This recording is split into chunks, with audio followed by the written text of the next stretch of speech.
Welcome, welcome, welcome to our Shatter the Red Zone Summit. We are so grateful that all of you are here today, being the end of Campus Safety Awareness Month, which is September. So first and foremost, we always like to give a content warning. We want to give a quick activation content warning to anyone watching, either now here or after the recording, or anyone watching live. This is a summit about the red zone, and there will be mentions of sexual violence and other forms of abuse. So please do take care of yourself and step away if needed. I do always like to start with just a quick grounding exercise. So I would love for us to just take 3 deep breaths together just to center us in our space. I'm sure it's been a busy week for all of you. I know it's been a busy week here at PAVE. So what I'd like to do is just start with 3 deep breaths together, and then we'll do a little bit of an intro. We'll move right into our first panel. So if you're comfortable, just put your feet flat on the ground and maybe roll your shoulders back if you're comfortable with that, and maybe roll them forward.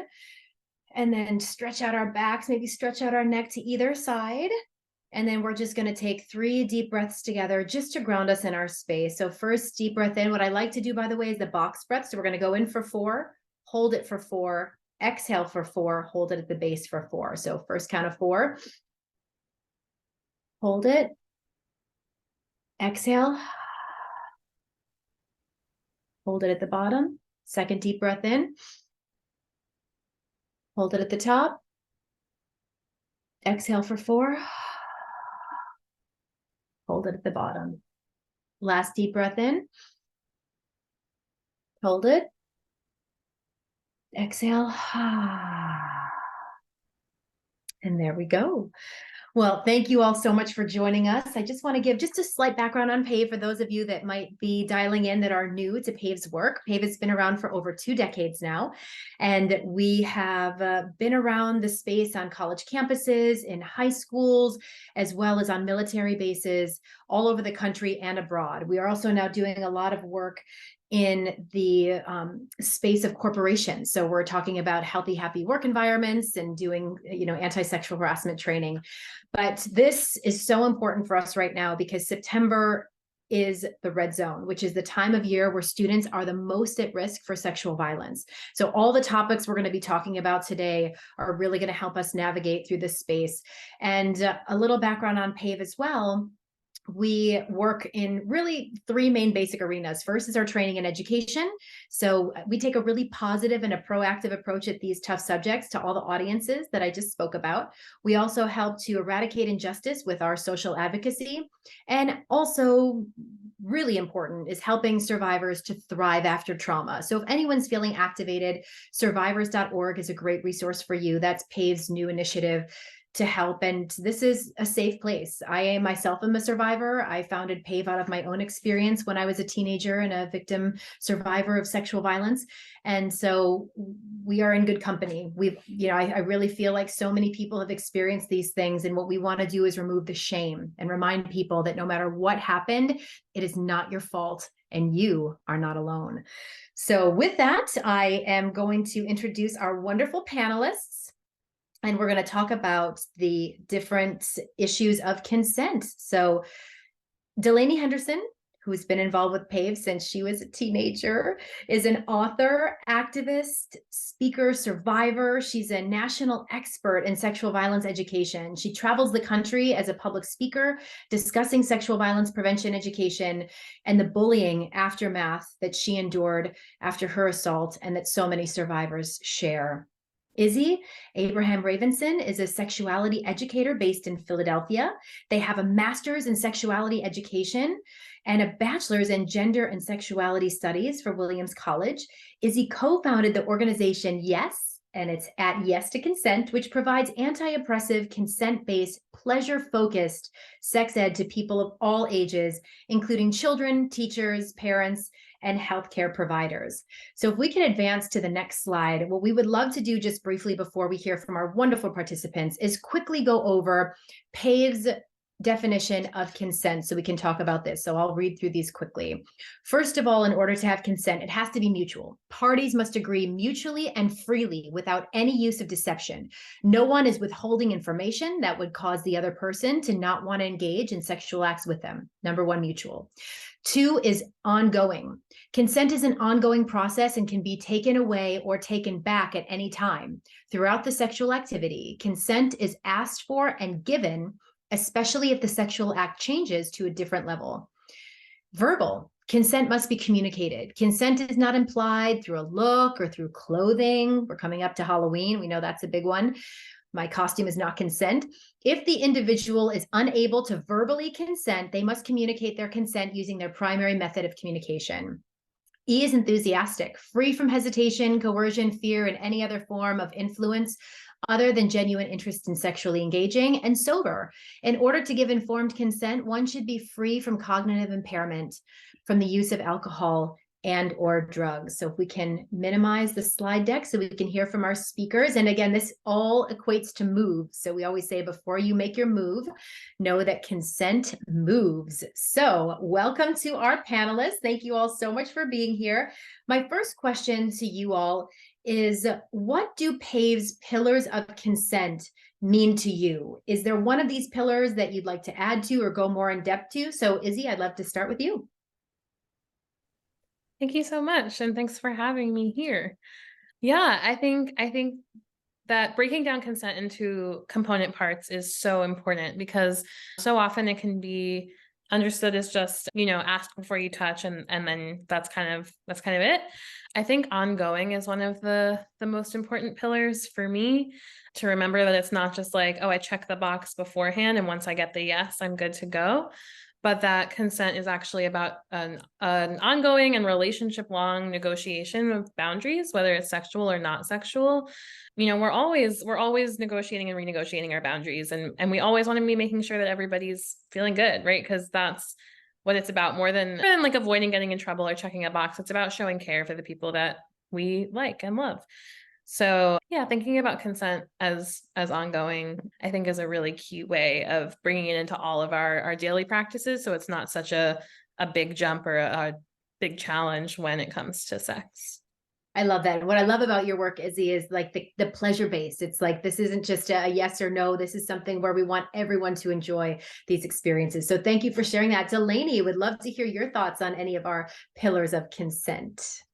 Thanks, Angela. So, I mean, honestly, for me, just learning like how consent can be implied in certain situations or taken as being implied in certain situations, I think is very important to understand and to know. I'd say the consent being enthusiastic for me would be, I'd say, one of the ones that even just as a kid growing up and going through high school and learning how to really establish, becoming a woman and becoming, my own, even more just becoming my own person and an adult, and, kind of moving into that avenue, learning how, it has to be expressed with an enthusiastic tone for me, was something that honestly I didn't even like think about or consider as even being a part of having consent.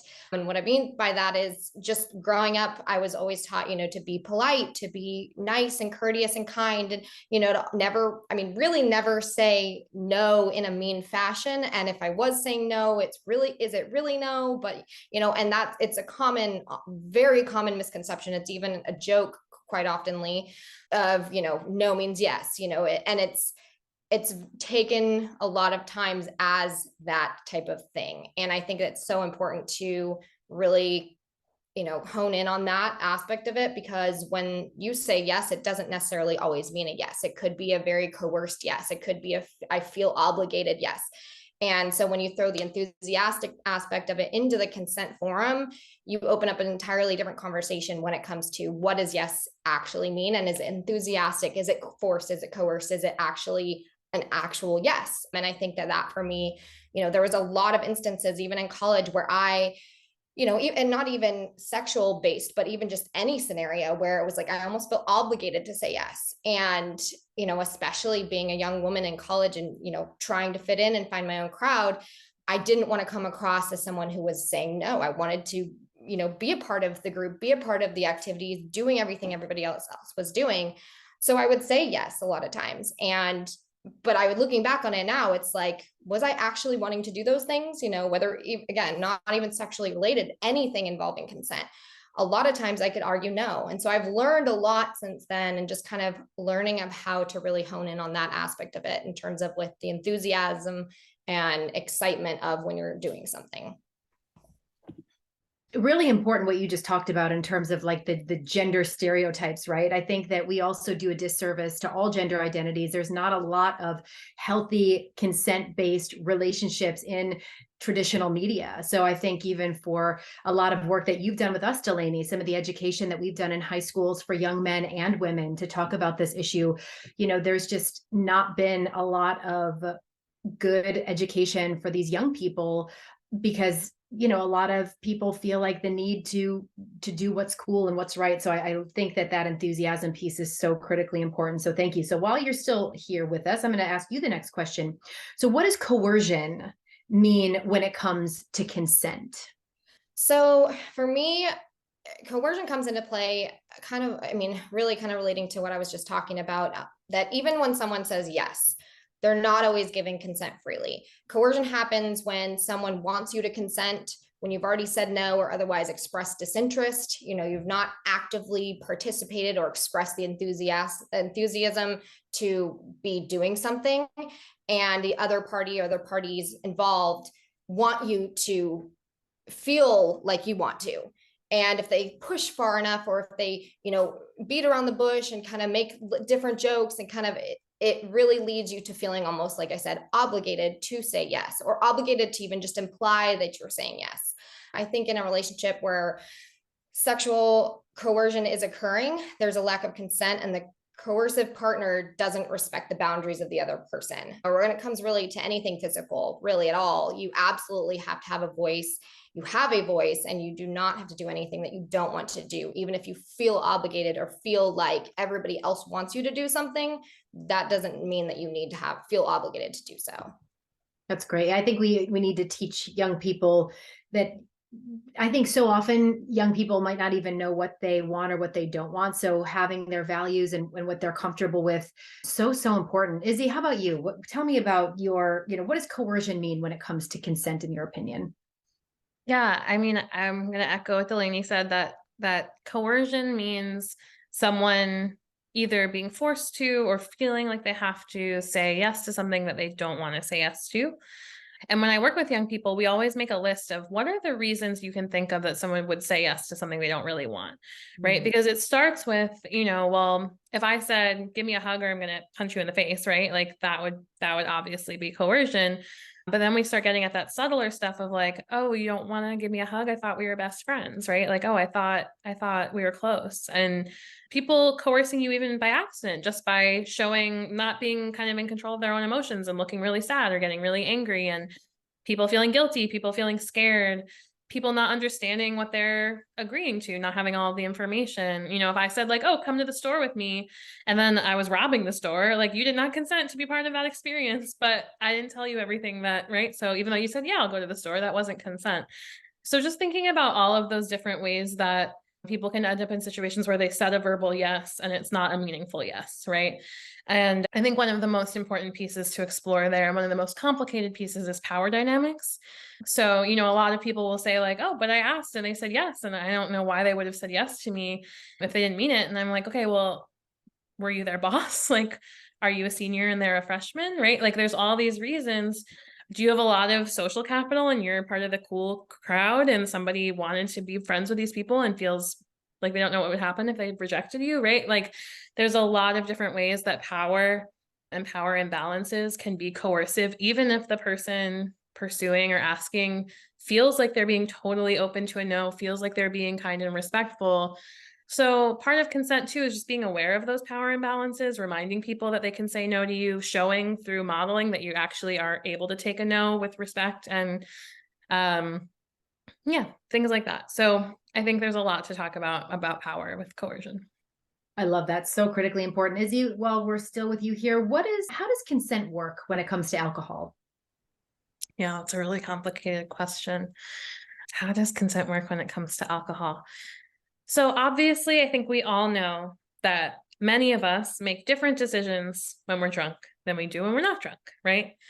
So I think, I mean, there's obviously also a point where we're so incapacitated by alcohol that we're not able to speak clearly, we're not able to move freely, right? So it's very clear that at a certain level of incapacitation, alcohol makes consent impossible.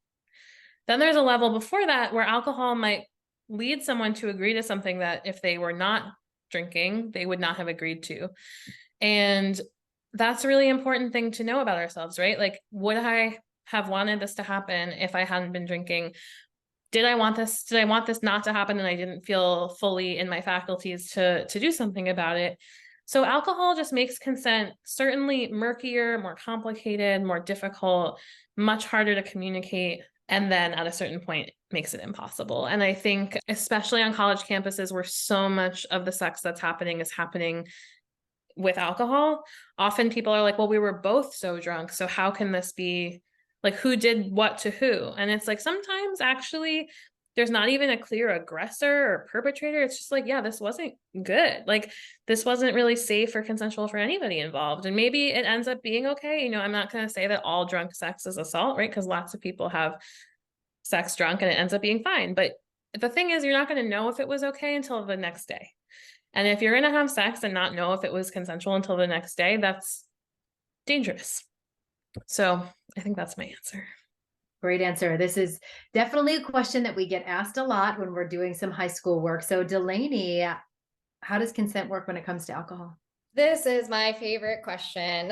I cannot tell you how many, I don't even want to say debates, but actual debates I've gotten into revolving around this question. And it's so important because I think it's true. I think it's the second that alcohol becomes a part of the conversation, it gets complicated, or at least it's taken as a complicated situation. No matter what the circumstances are, it's used as a defense for the perpetrator. It's used as a defense for someone who just didn't want to do something or, you know, felt obligated to do something.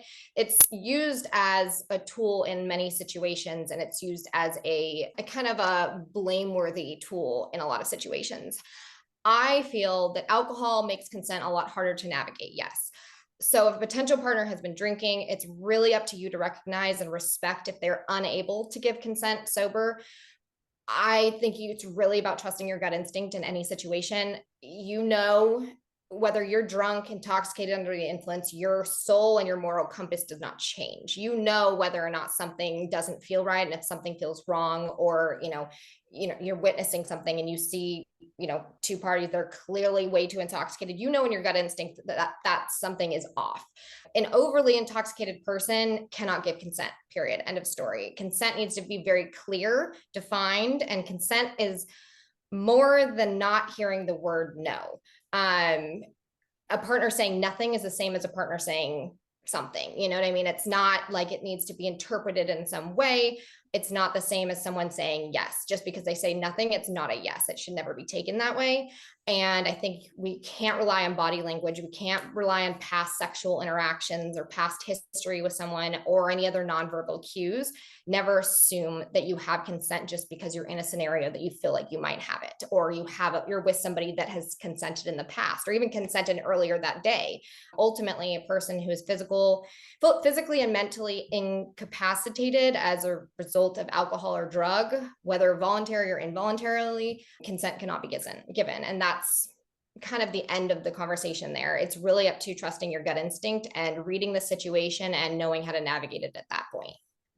I think also, just to add on to what everybody's saying here, alcohol is often used as a tool and as a weapon, if you will. A lot of times we hear about weapons being used, but there are a lot of times on college campuses, I know we're talking about the red zone, but also in high schools, where alcohol is used as a tool to incapacitate someone. And I do want to make mention that we do see a lot, and there's a lot of research, like Dr. David Lisak, talking about how many repeat offenders there are on college campuses and in high schools.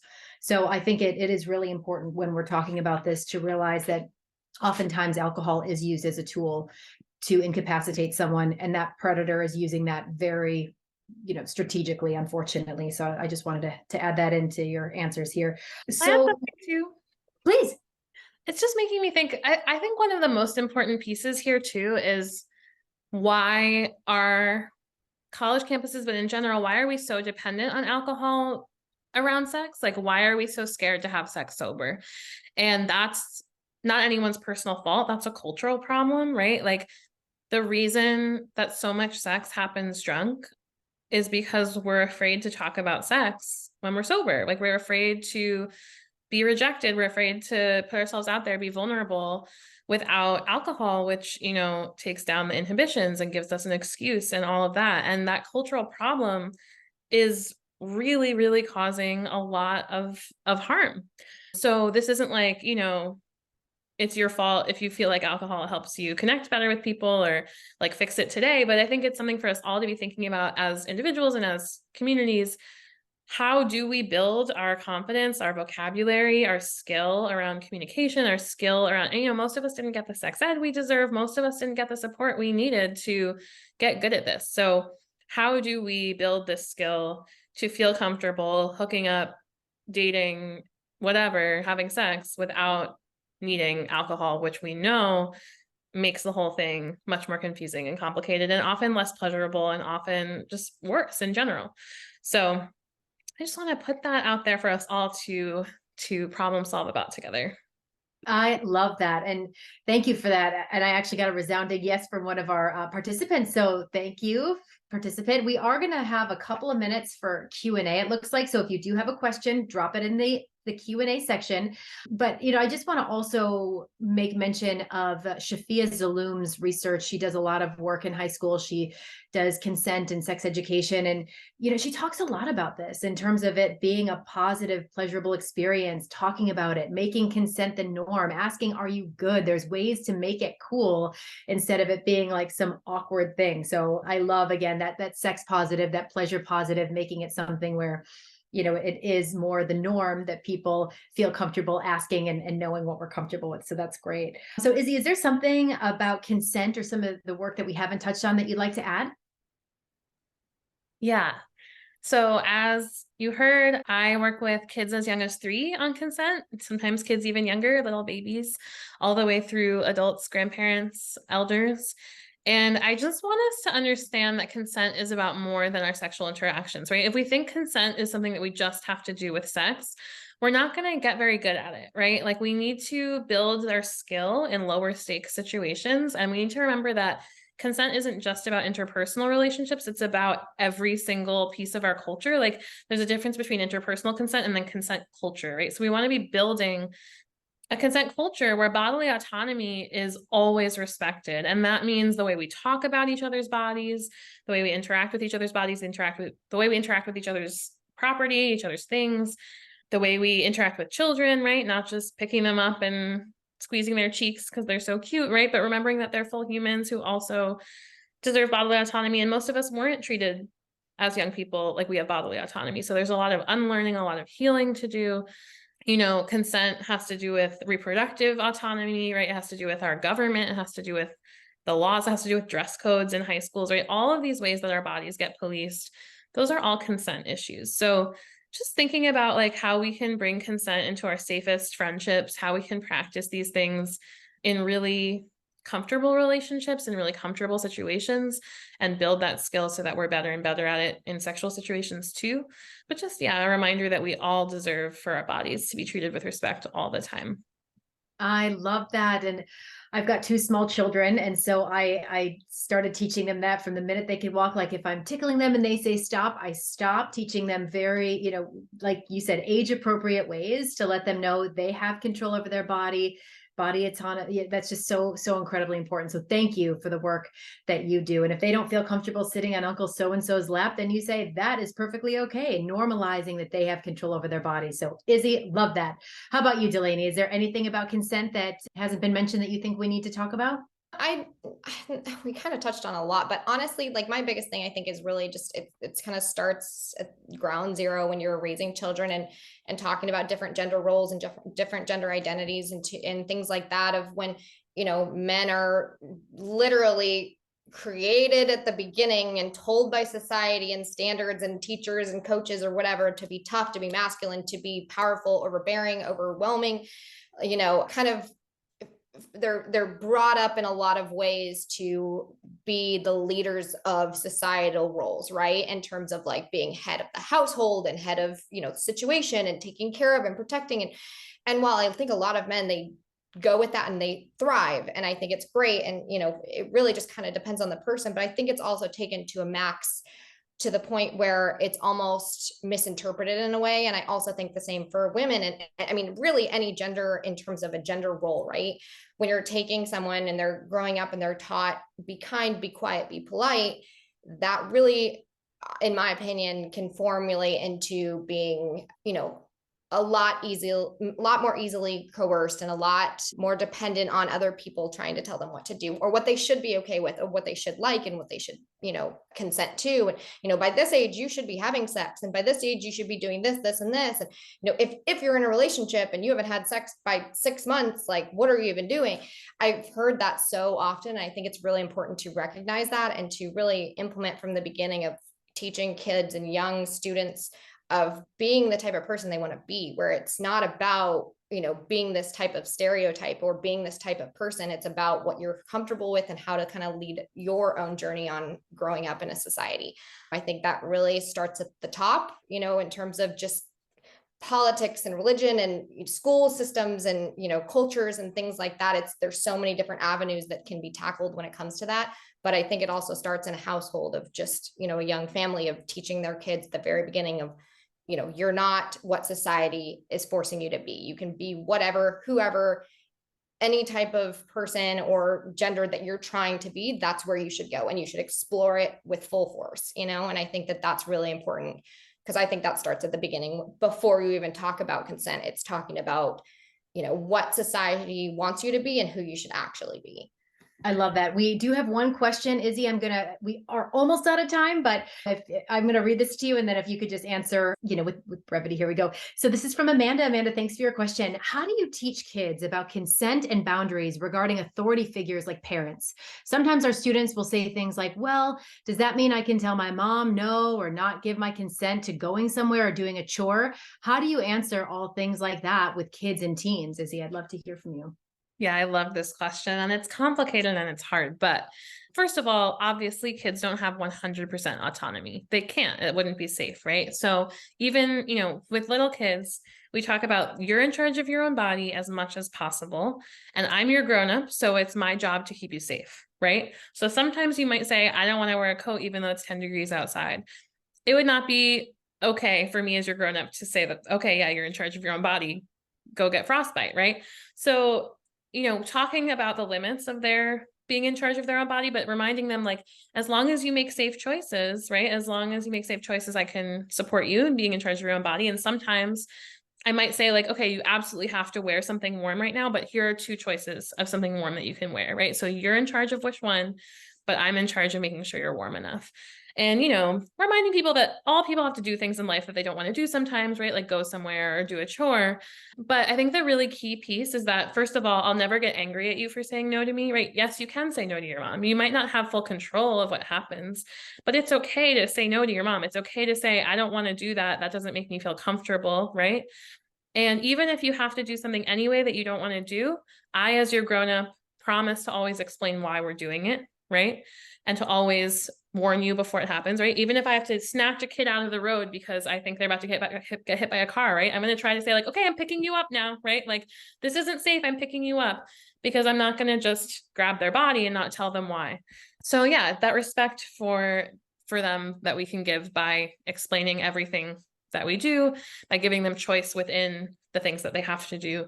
And yeah, not getting angry at them, saying, like, yeah, you always have the right to say, I don't understand why I have to do this. I don't want to do this. I hope that answers your question. That was a great answer. And thank you, Amanda, for your great question. That was wonderful. And like we all agree, this conversation needs to start very young, and we need to change the culture to a culture of consent. So thank you to my wonderful panelists. We are going to show a quick video. I think one of the things when we talk about consent, we also need to think about intersectionality and how a lot of these things and identities, and how important it is for us to look at consent in a holistic way. So we actually have a quick video that we are going to show with one of our PAVE ambassadors and speakers, Drew Dixon. And we're going to see if we can pull that up.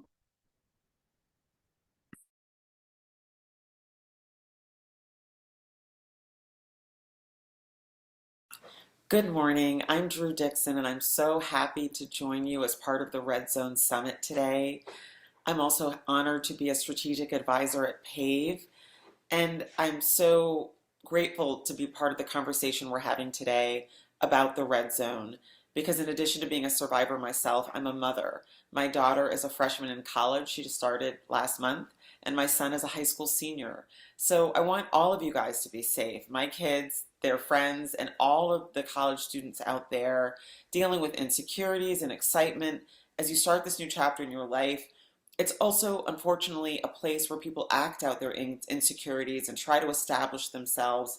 And, I think we can keep each other safe by creating environments where people feel loved and seen and respected and protected so that you guys can show up and blossom and thrive and learn, but also so that you can process the insecurities and the differences that you are experiencing and encountering in this environment in a way that's healthy and respectful, and not in a way that involves bullying and putting each other down or making other groups or other people feel small in order to make yourself or other people feel big and better and gratified, whether it's sexually gratified or emotionally gratified at the expense of someone else whose humanity is not visible to them. I'm entering into the conversation this way because I feel that if you respect each other and you make sure that the culture that you're building as you create your own culture in your college environment, if it's a safe, loving, respectful culture, the likelihood of sexual violence actually decreases. The data indicates that in environments where students of color, for example, students of different ethnic and ethnic backgrounds and different nationalities and different abilities and different gender identities and different sexual orientations feel seen, the likelihood of sexual violence decreases, which makes perfect sense because sexual violence, again, is just a form of somebody bullying and acting out and putting someone else down because they don't see them as whole and human and worthy. And so I'm urging all of you to create just an environment that is loving and respectful, and to sort of look out for those trends where people are sort of group thinking and, you know, ostracizing people and keeping people in and keeping people out. And I know that's a natural phenomenon of college. There's fraternities and sororities in some schools, and there's clubs in all schools, and there's social groups in all environments. But if you can try to make sure that those groups and those clubs and those fraternities and those sororities and those activities are not about making other people feel small, but are about making everyone feel included to find their space and where they belong, I think you're going to find that you're also safer. You're safer emotionally, you're safer intellectually, and you're safer from sexual violence. So create good vibes, guys. Look out for each other. Understand that drinking also is and often amplifies the risk of sexual violence. Have buddy systems, have each other's back, and don't laugh it off when the vibe starts to turn into a direction where it feels like things could go sideways. Have fun. This is an incredibly exciting time in your lives. I want you to make the most of it. I try not to be preachy with my kids, and I don't want to be preachy with you. I just want you to have a great time. Sexual violence is so destructive, not only to the victim, but to the entire community. It just rips people apart. It creates division. It creates a before and an after. It's a silencer of not just the victim, but of sort of just vitality and life and creativity and expression. So look out for each other, look out for this dynamic, and make the most of this incredible time in your lives. And thank you for having me. And I guess I should tell you a little bit about who I am. Maybe I should have said that at the beginning. My name is Drew Dixon. I came forward in the Me Too movement in December of 2017. I said Me Too. I told the story of my own experience of sexual harassment and sexual assault in the music industry. I worked at Def Jam, and I made a bunch of amazing records. I made a duet with Method Man and Mary J. Blige called I'll Be There For You, You're All I Need to Get By. I worked with Whitney Houston and Carlos Santana and Q-Tip and Lauryn Hill and Kanye West and John Legend. And all these amazing people, and I love music, and I loved many of the things I did in the music industry, but frankly, I was also harassed and I was raped and assaulted in the music industry, and so I left the music industry. So I know what I'm talking about when I say that sexual violence and sexual predation can ruin a wonderful thing. It ruined my career, it ended my career, and it changes the way I think about my career and all of the joyful experiences I had and the amazing records I helped to make are tainted by the experience I had because two men, in my case, in two different occasions, decided to essentially act out their own selfish desire for gratification at my expense as if I wasn't a full human being with so much to offer and so much talent and so much to contribute.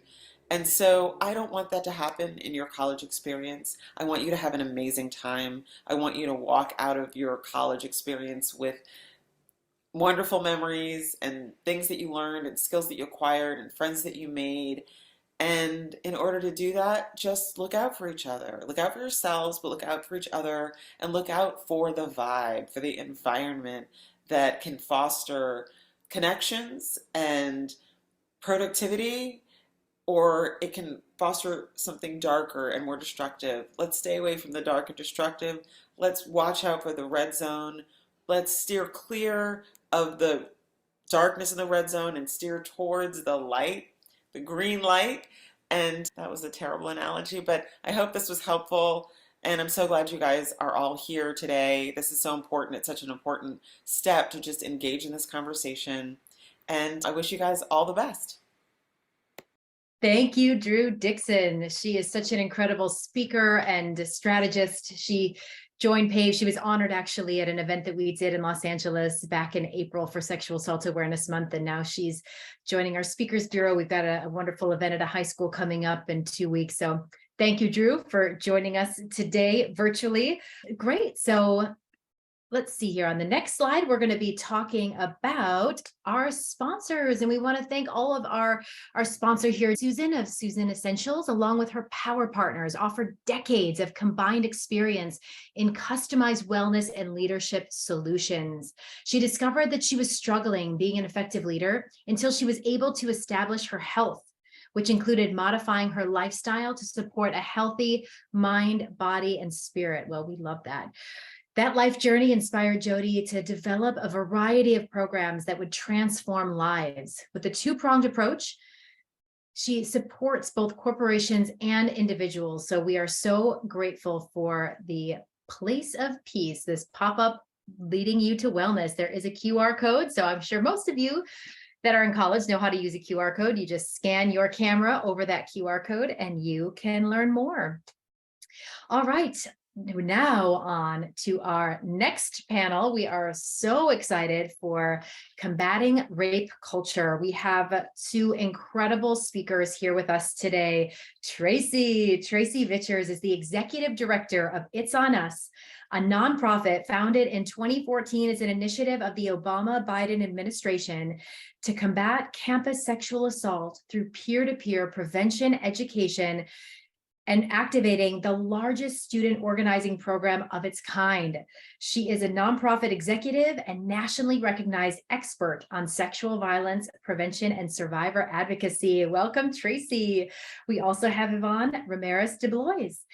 Now, she is a dedicated sexual violence advocate who's worked on college campuses for years. She's the former director of student involvement at Mount Holyoke College, and she started her own consulting firm in order to help campuses and nonprofits move towards important social justice change and create a supportive culture for all, including not only those organizations that they serve, but their staff as well. So let's get rid of this slide and let's talk to our panelists. Welcome, welcome, welcome. Thank you so much for being here today. So my first question is for Tracy. We're going to start with you. What is rape culture? My two-part question. First is, what is rape culture? The second question is, what behaviors contribute or enable it? Absolutely. Thank you so much for having me here today, Angela, to be part of the summit. When we talk about rape culture is any environment or society or community that not only enables sexual violence, but can also trivialize it, play it down. And there are various behaviors that can contribute to rape culture. That's anything from making a sexist joke in the locker room to not believing a survivor when they come forward to you to share their story, to actually engaging in acts of sexual or gender-based violence. So it covers a very large spectrum. And I think it's really important that what we think about rape culture is that it can be at the local level and it can also be at a national or global level. So you can have it as localized as a college campus community to as global as saying, the US has persistent rape culture, or globally we have persistent rape culture. And then these are the behaviors and factors that contribute to it. Wonderful. Beautiful answer. Thank you so much. All right, Ivana, same question for you, two-part question. What's rape culture and what behaviors contribute or enable it? Of course, so I would say definitely adding on to Tracy's answer.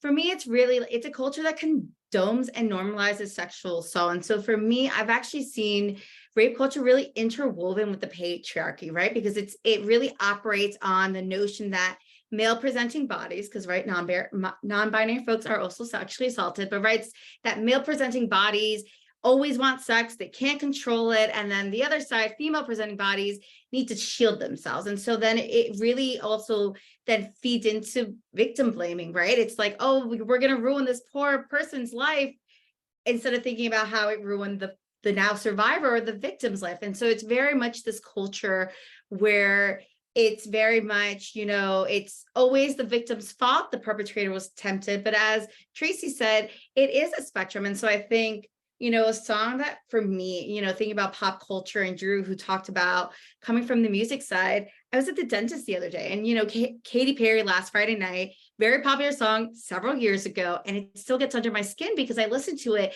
and all I hear is, right, like, think we kissed, but I think I forgot last Friday night, is it a hickey, is it a bruise? Who cares? It ruled, right? It's all these notions of how it's okay to black out, how it's okay that my body might have been violated or I violated another person's body, but it's the norm. And so I think, that's really when I think of rape culture, it's embedded from the fact that I was at the dentist getting a cleaning, and here's this song that's very much saying like, who cares? Let's party. And the fact that like that song has now gotten to the dentist world, it's very much from those small little things of our everyday life that we're not thinking about to these big things as well. That's a great point. I don't know if you all agree with me, but Baby It's Cold Outside during Christmas time. And I know somebody actually made like a consent version, which I thought was so great, but that song just always gets under my skin because it just, again, it normalizes all of these things. So let me ask you, Yvonne, since while we've got you here on screen, how does university life and campus culture contribute to or exacerbate rape culture? Of course, I will say, right, it really begins with orientation. Students come onto campus and the messaging is very stranger danger. Campus police is at the sessions and they always give them flashlights or all these different things. And it's so centered on stranger danger. And I would say, Izzy, kind of, right, instead of that sex positive, instead of like, what is consent? The fact that it could be, enthusiastic and it's about taking care of your partner. It's so focused on this like scary thing, or like, you have right. It's just like, it's very much a scare tactic instead of an educational and supporting people. And so I think from the get-go, students walk into campus and the first thing they're told is this stranger danger. It's like, yes, we need the educational, but the way that they approach it isn't necessarily the best. And then I would also say it's the way that they label it. So many college campuses, to try to create this inclusive, definition, they've actually started using sexual misconduct, sexual harassment that really minimizes the fact that like rape is rape. And so when you say misconduct, it sounds like a slap in the hand, right? And then you tend to see the lack of consequences tied to these policies. And so it exacerbates it because it doesn't give it that they don't actually elevate it to the fact that this is a really big thing. It's more of like, well, it was misconduct, it was harassment. How can we handle this?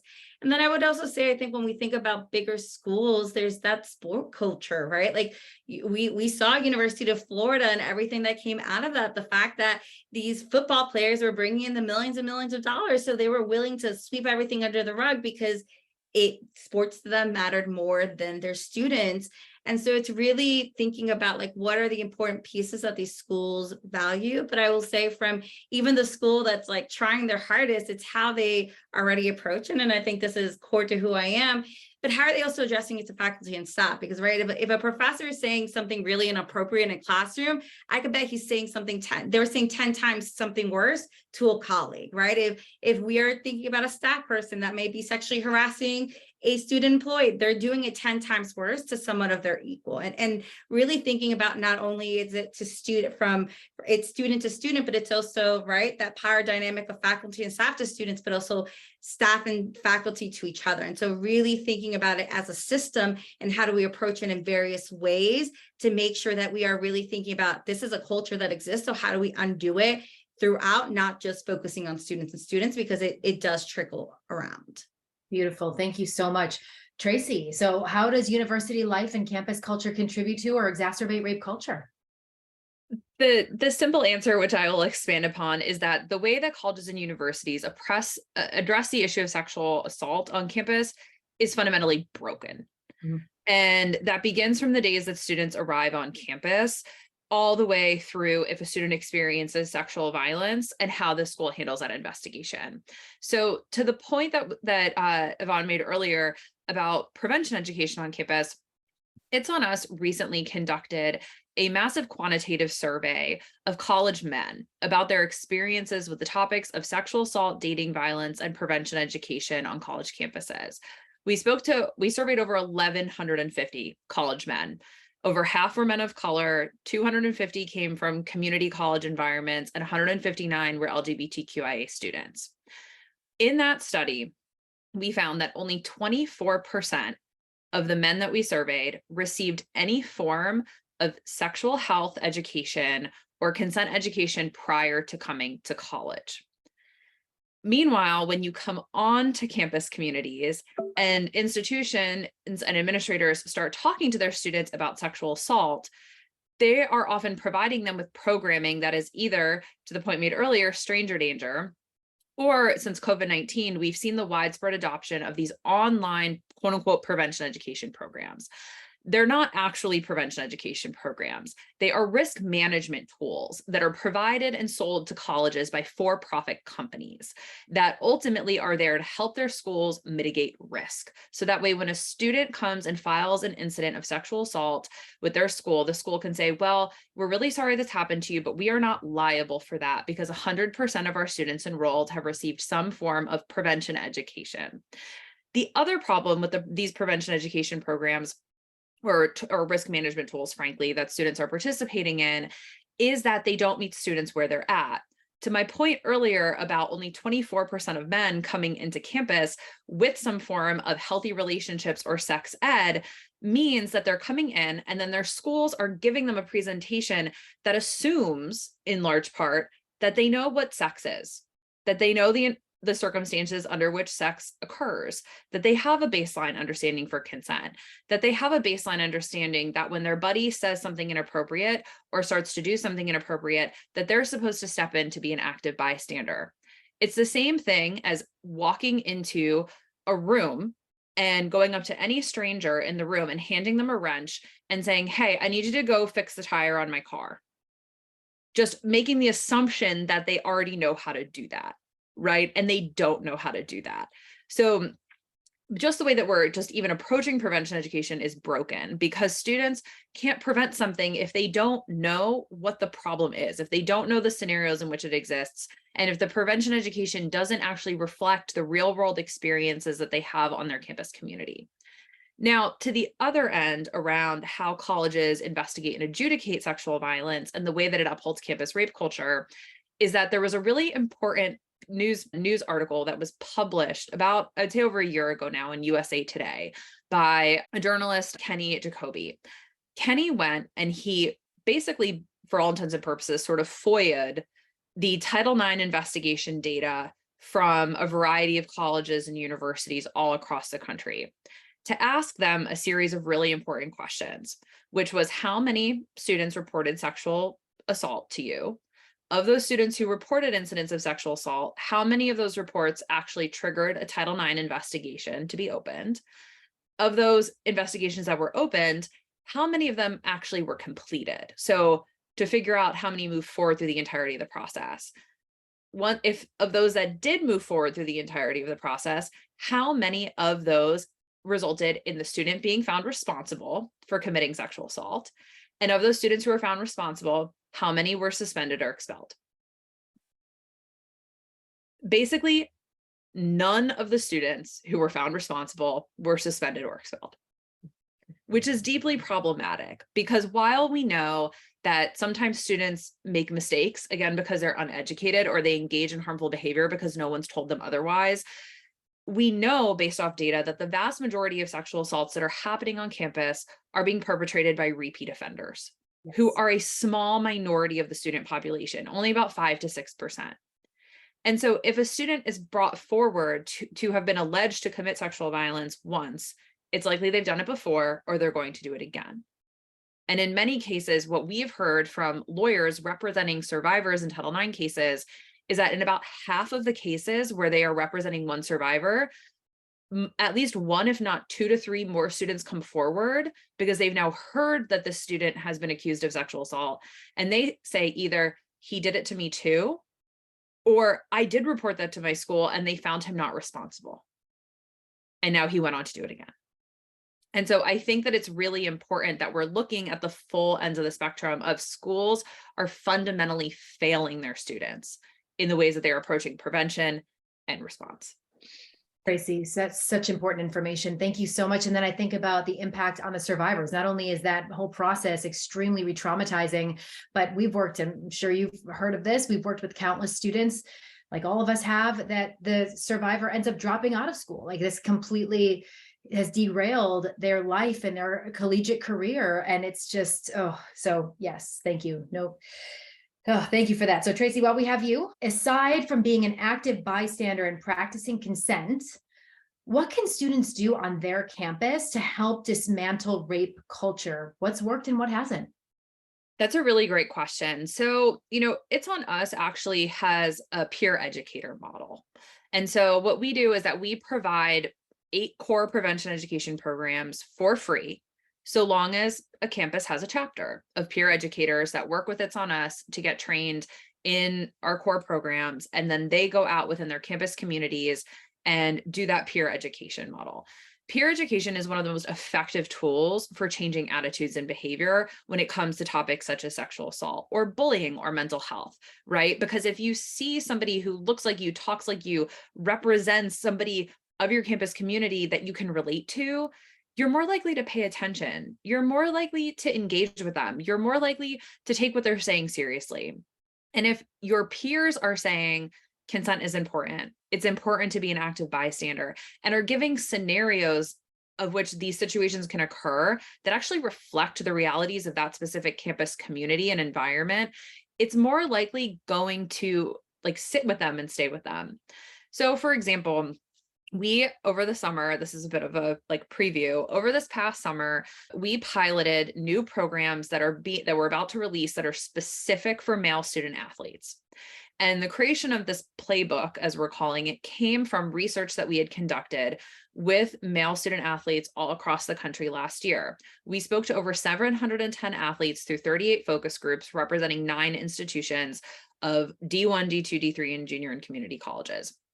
And what we heard time and time again from these young men was that they wanted prevention education that reflected their experience as a student athlete on their campus, because their experience as a student athlete looks very different than students who are not athletes. Just like we know the experiences of students in Greek life are not necessarily reflective of the experiences of non-Greek life students. And so making sure that the prevention education that students are receiving is actually reflective of not just their campus, but who they are and who they see themselves as within that campus community is critically important to helping change campus culture.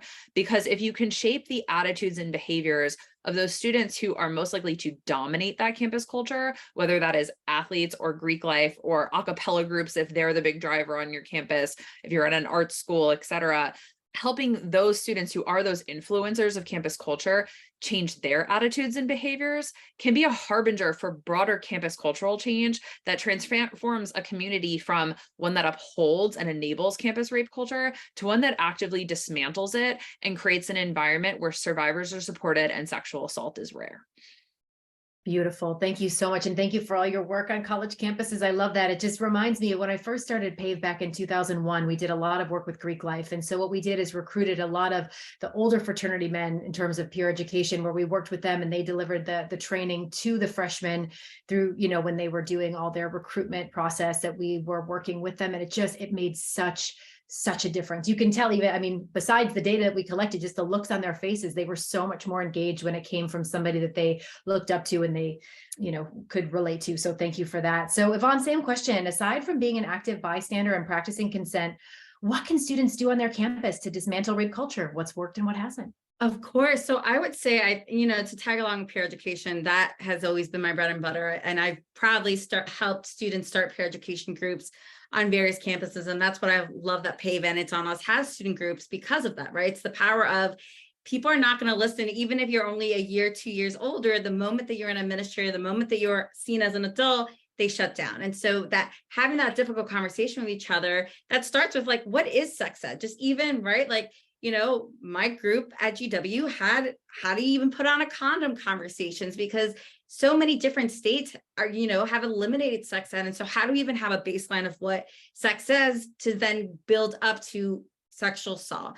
And so I think peer education is such an important point. And, coalition work is another big one. I look at University of Connecticut, they actually have Greeks Against Sexual Assault. UMD, University of Maryland, has the 10 woman, 10 man plan, which is based in Greek life, because, right, like, who are the influencers on campuses that are able to put a stop to this and become educational? But also, thinking about if someone's like, I don't want to be Greek life, or I'm not part of the influential group, what can I do? The National Sexual Assault Research Center recently came out with even a spectrum of prevention. Like, how can you, do that? And it goes all the way from strengthening your knowledge, right? Like even you having an understanding so that you can have conversations with friends and be able to have these open conversations. If you're watching a TV show going, eek, that was definitely not okay. And upping your education to be able to have these conversations with friends, to educating others, to then, coalition work. We look at University of Delaware in January 2023, in the beginning of this year, where there was really bad sexual assaults that happened. The community came together, they really came together to say, like, we're not putting up with this anymore. And that was really before the protests even began and the marches. It was students having these conversations of like, I'm pissed. Wait, you're pissed too. Like, let's come together. And that coalition work of like, not being just sitting there by yourself, just having conversations, because I think the reality is when we start to connect, we can build these coalitions to say, like, maybe the campus and administrators don't care, but we as students care. And we're actually, like, not to do the client word, but right, like, colleges exist because of us, right, as students. And so we are here as a student population saying this is not okay, you need to address it. And so really thinking about that, and all the way to the top, if people are really passionate, that policy and legislation work. And so I really think about that NSVRC spectrum, because it really helps us think about, the person who's like, but I'm not Greek, I'm not this, I'm not that. Like, even just educating yourself and having conversations with their friends of like, hey, like, maybe let's not gawk at that person, because like that person has body autonomy. And like, I know that we find them attractive, but that's not okay to be gawking at them. And so from that all the way to that big picture as well. I love that. Yeah, so many great nuggets here. The power of language, all these things. And as we're talking about the importance of coalition building and student organizations on campus, I just also want to always bring it back to the survivor's voice and the power of the survivor's voices. We've seen so many really powerful groups pop up on campuses across the country, and just honoring and, lifting up survivors' voices, I think, is so, so critical. So we are about to show another quick video, but before we close, is there anything that either of you want to add, maybe anything we didn't touch on that has to do with any type of rape culture or anything that we've discussed?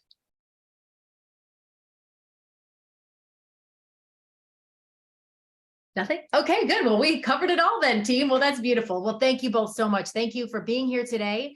But most importantly, thank you for your tireless work day in and day out on college campuses across the country, trying to make it safer and more equitable for all students. So thank you both so much. So we are going to take a brief intermission, and we are going to show a quick video about organizing on college campuses, because we've got some great ways to get involved here as we are in the red zone, which is the start of school until Thanksgiving break. So even though September, which is Campus Safety Awareness Month, is coming to a close, there's still a lot of opportunities and ways to engage. So looking forward to our video. Thank you, everyone.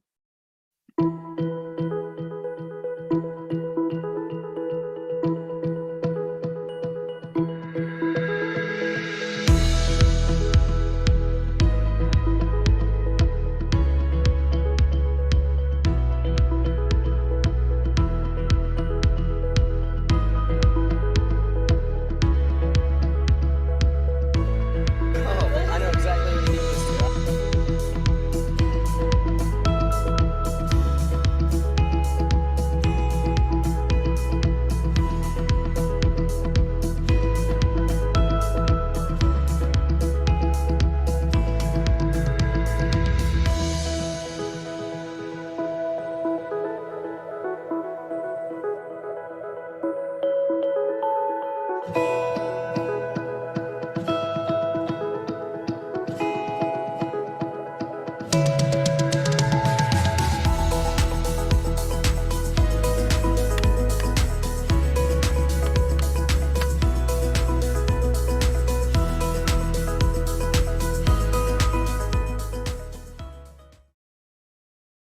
Thank you so much for that video. And thank you to Elle, our Director of Content, who made that wonderful video.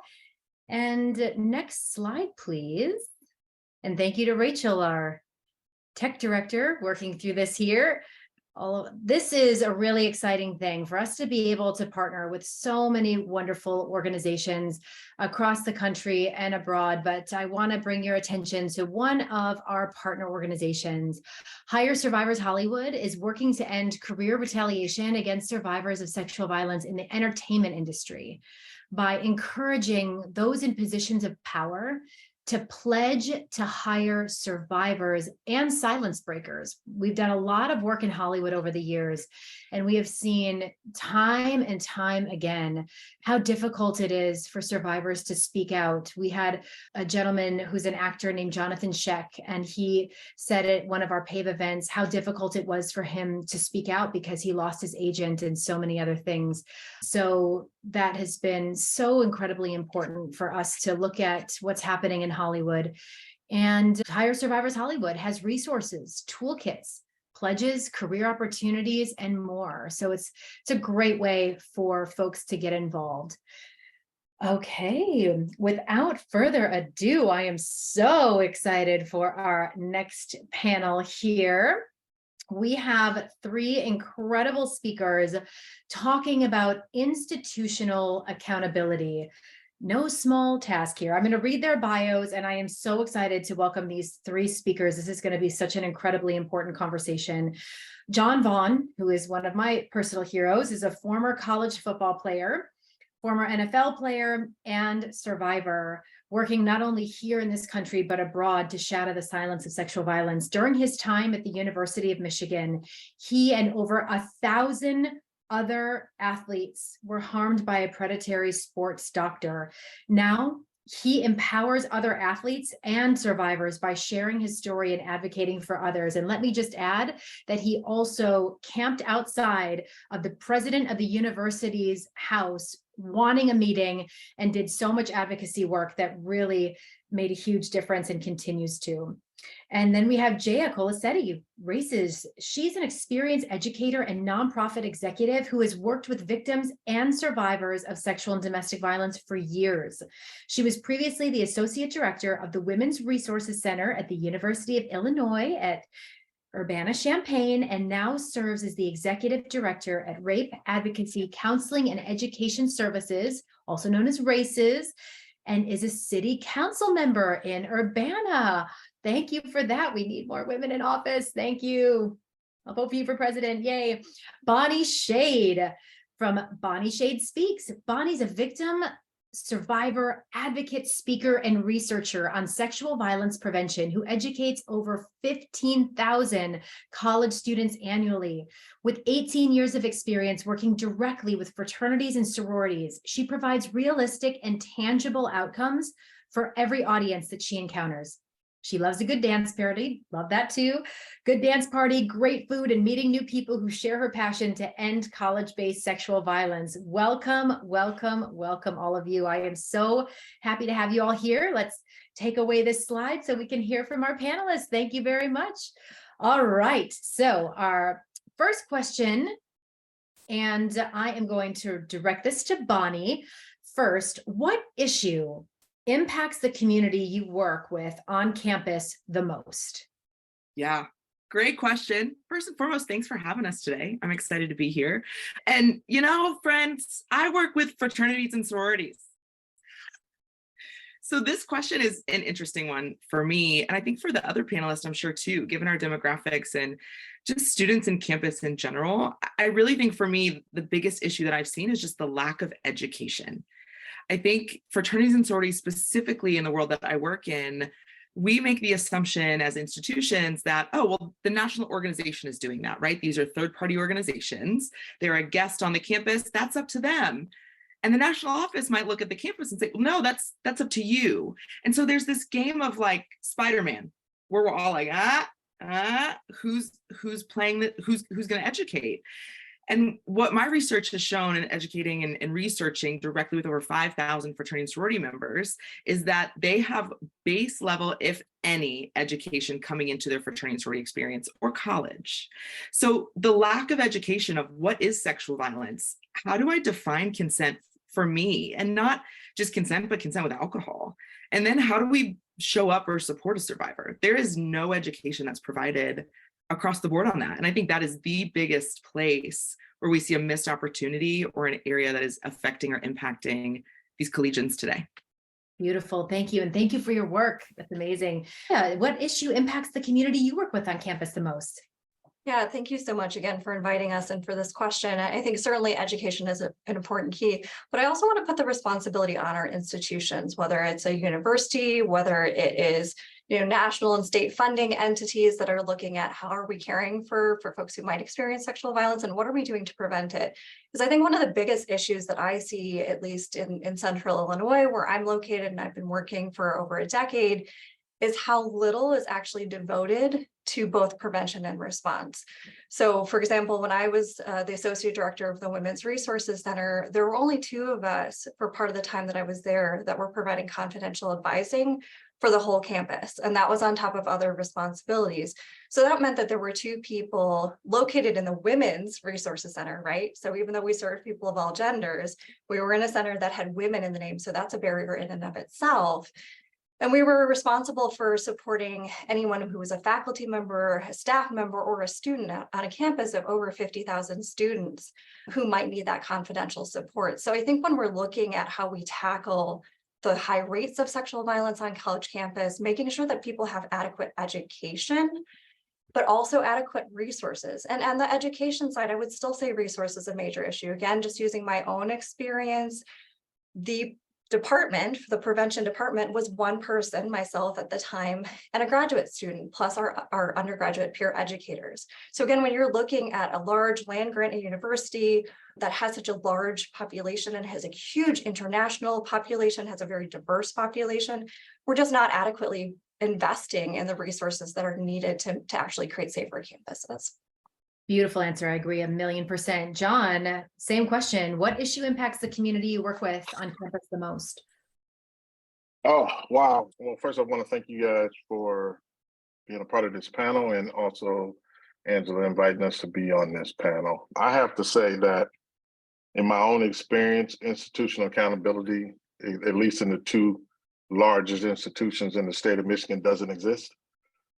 And I say that from the institution side because at the same time, you have several thousand victims that, let's say permeated from the sports department, that then my time on campus found that red zone, if you will, had spread throughout the campus.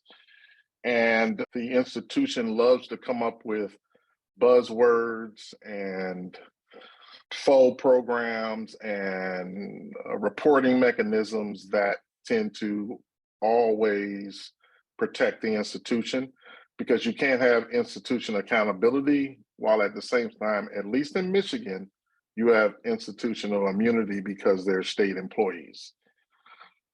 But I think so that is the biggest issue that impacts the community that I fought for, which were student athletes and then the students that were there today. Because while I was out on campus, and I mean, we basically, found out about, or it was brought to light in 2020. And I actually was on campus for over 100 days in 2021. A study was being done from 2019 to 2021, where the University of Michigan was the #1 most dangerous college campus. And so that just throws out any inkling of institutional accountability. And yet, I think more than anything else, also what impacts that is its control of the media, what we would call the blue wall, in that it only puts out the most positive information about that university. And so when you look at a 4-year cycle of students that Michigan specifically would just try to push off dealing with things until there were these little breaks, and then they would do that over a cycle of 4 years. So now I have a brand new population that doesn't even understand some of the problems that they're walking into. John, I'm going to stick with you for this next question. In what ways does the institution enable or protect abuse? In our case, you had a doctor that, essentially this was the largest rape cover-up sexual assault scandal in the history of sports that lasted over half a century. And what I've seen that these institutions do is they take you from one department and then bury you in another department, or move you to another, area within the campus. And so I think that empowers the predator in that they have this above the law mentality, and they never seem to put the students first and get rid of these predators. They always seem to reappear in just another division within the organization. So true. And thank you for all your work that you continue to do on this issue. So Jay, I'm going to go to you. In what ways does the institution enable or protect abuse? I think just to kind of piggyback off of that, I think the process a lot of times for students who are wanting to report, to reach out, it can be really confusing and convoluted. And again, if you don't know where to start, you don't know where your confidential resources are, it can be really difficult to even try, right? And I think the other piece that I think is important for us to keep in mind is there are ways that state and federal policies also play into this, right? The fact that so many individuals who are working for universities are designated as responsible employees and have to make a report.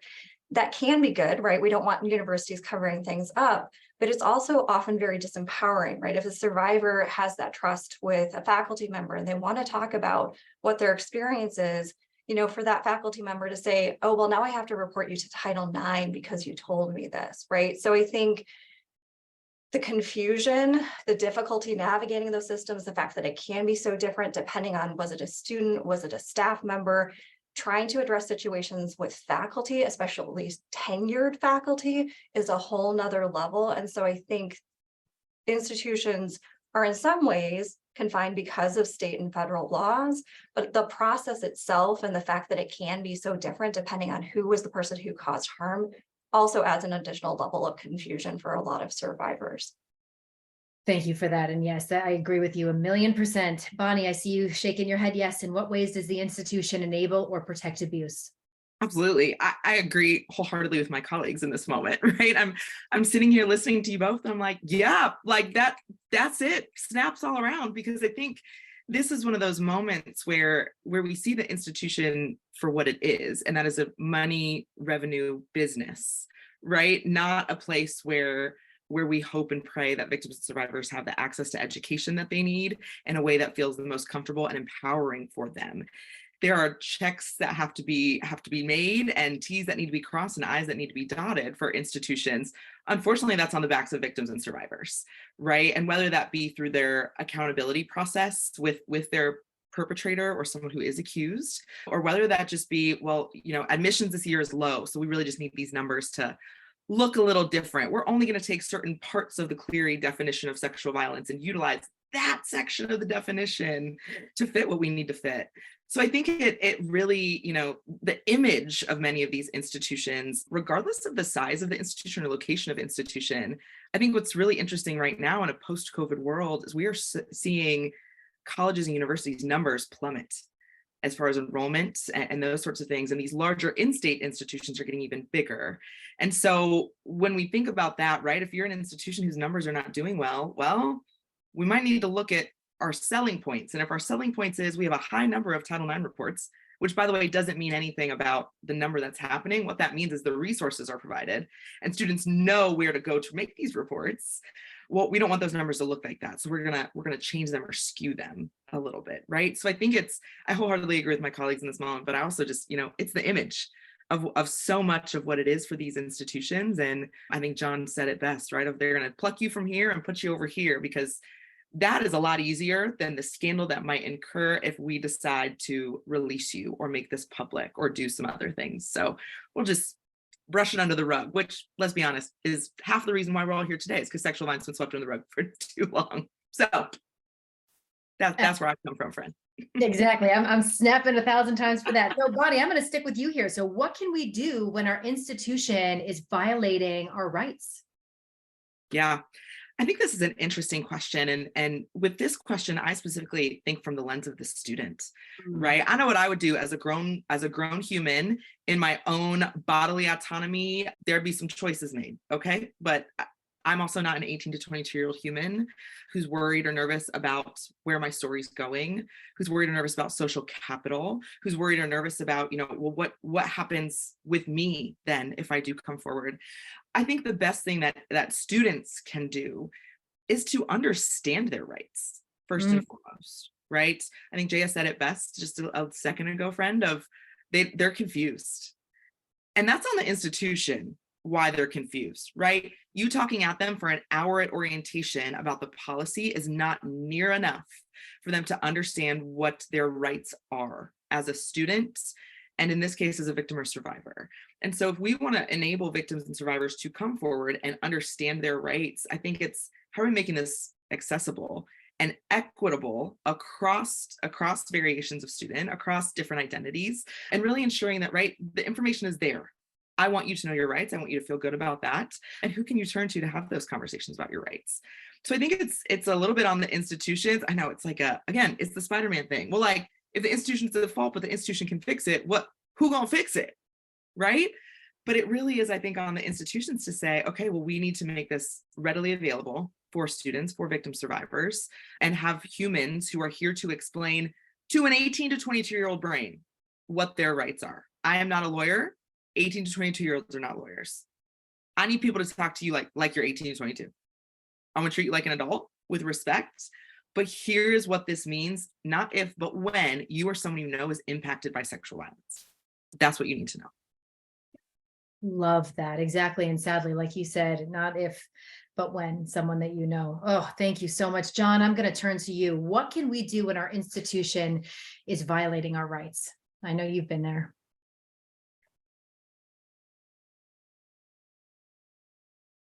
I think you're muted, friend. Sorry.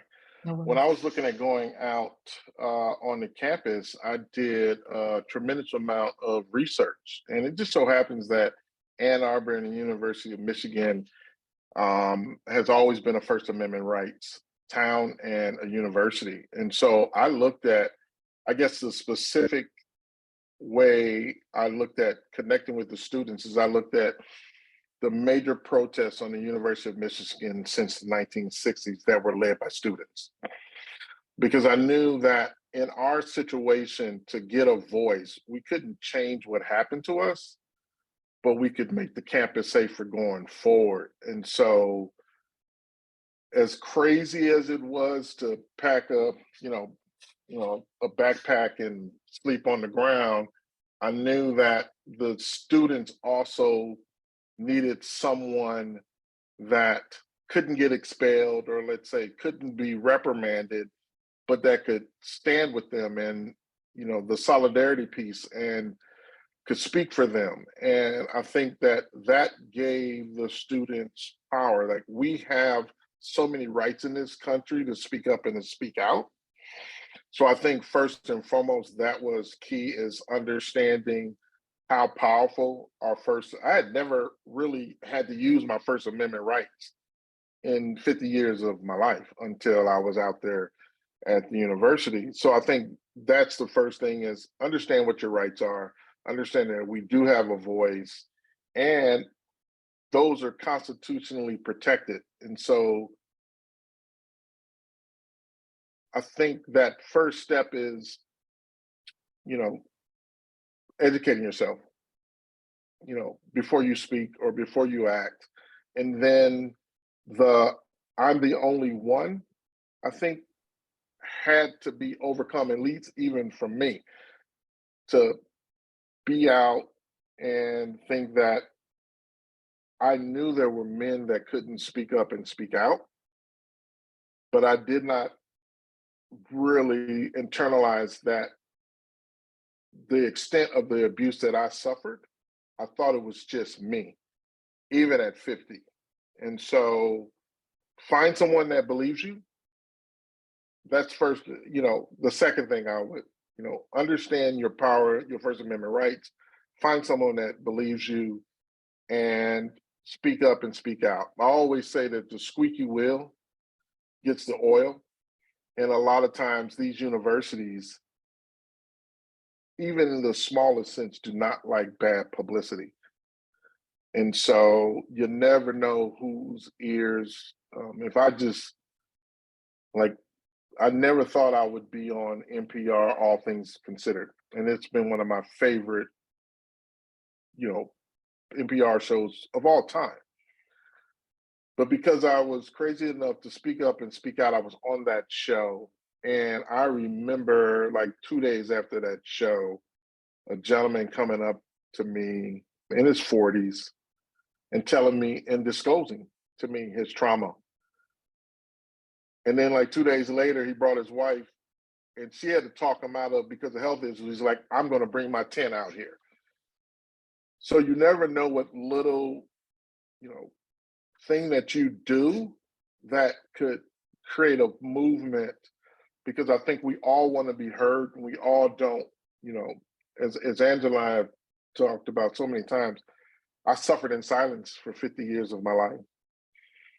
And now that it's been so empowering that I no longer need to suffer alone in silence. And I think more than anything else, that's how we get our institutions to be more accountable, because they can see that we are no longer going to be silent.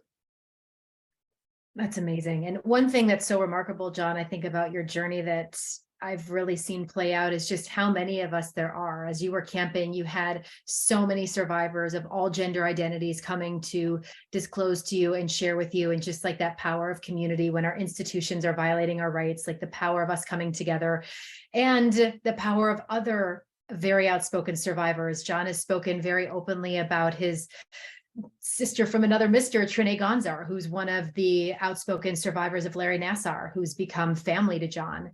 And just seeing you two work so closely together to fight with these institutions has been nothing short of remarkable. So did you want to maybe just briefly speak to the power of when these institutions are violating our rights, the power of community? Oh, absolutely. I mean, it got to the point where the university knew the head detective of the Michigan State University would call Trine Gonzar, who was one of the most outspoken Nassar victims, every time she would come on campus to visit me.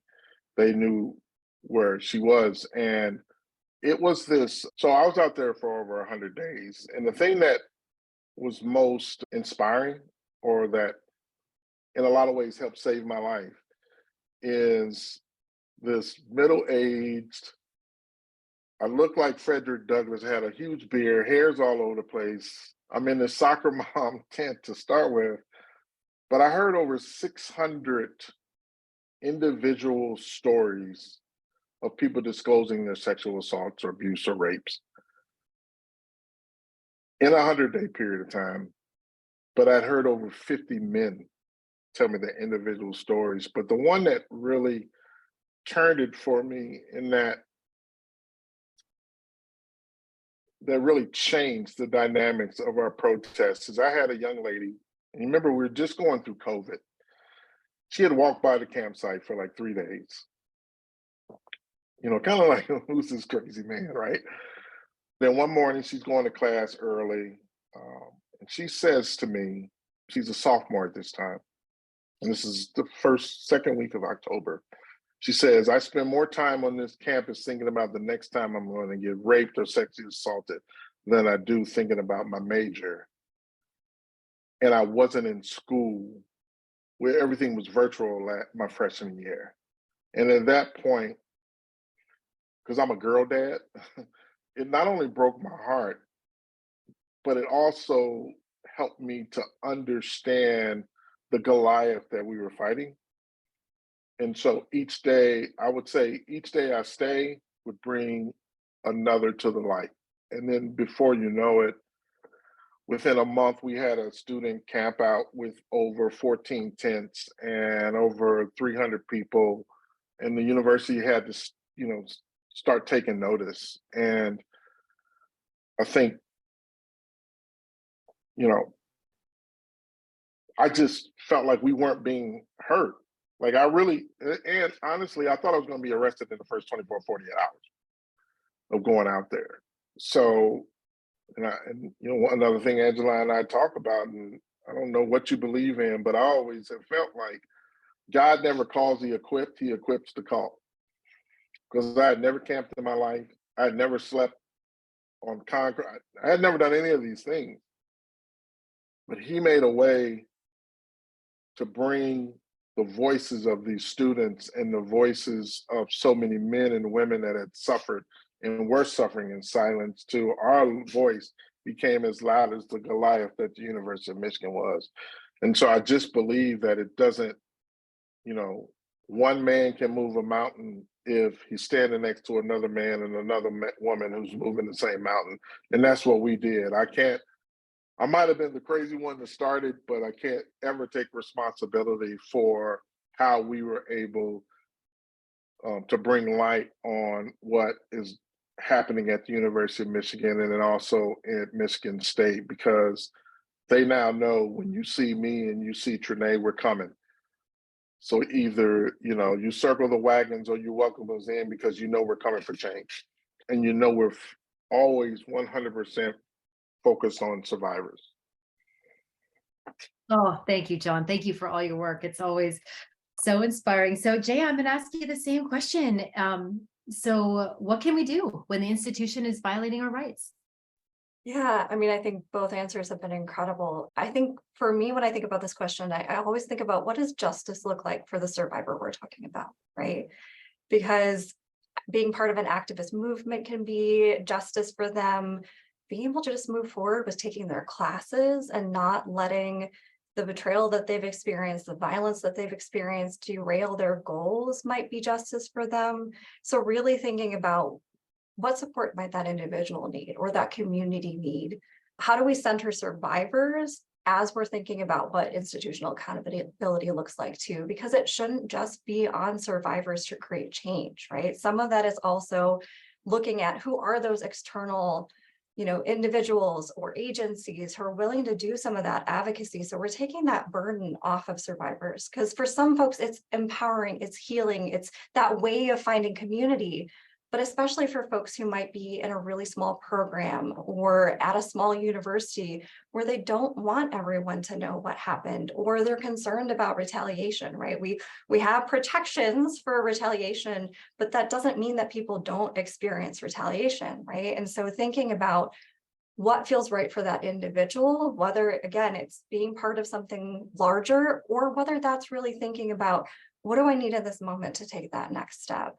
And I'll say, like, some of that might be through their institution. Some of it also could be through a community agency too. So, as was mentioned, I'm the executive director of a community-based rape crisis center. And in Illinois, these community-based centers have absolute privilege. So that means if a survivor shares something with us, it's confidential to a degree that usually isn't available to those kinds of disclosures. So it means that even if we get subpoenaed and someone says, we want to know what you were talking about, unless there's a waiver on file, we can quash it, right? That's a level of confidentiality that other mental health providers do not have. It's something that not all states have.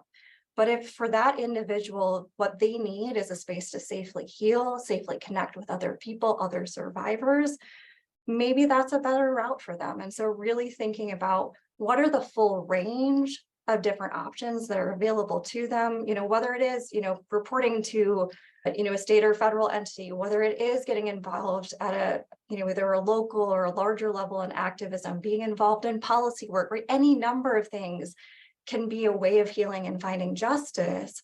It could be a restorative process too, right? We're just starting to see a tiny little window on college campuses, at least for survivors and the folks who've caused them harm, for that to start to be an option.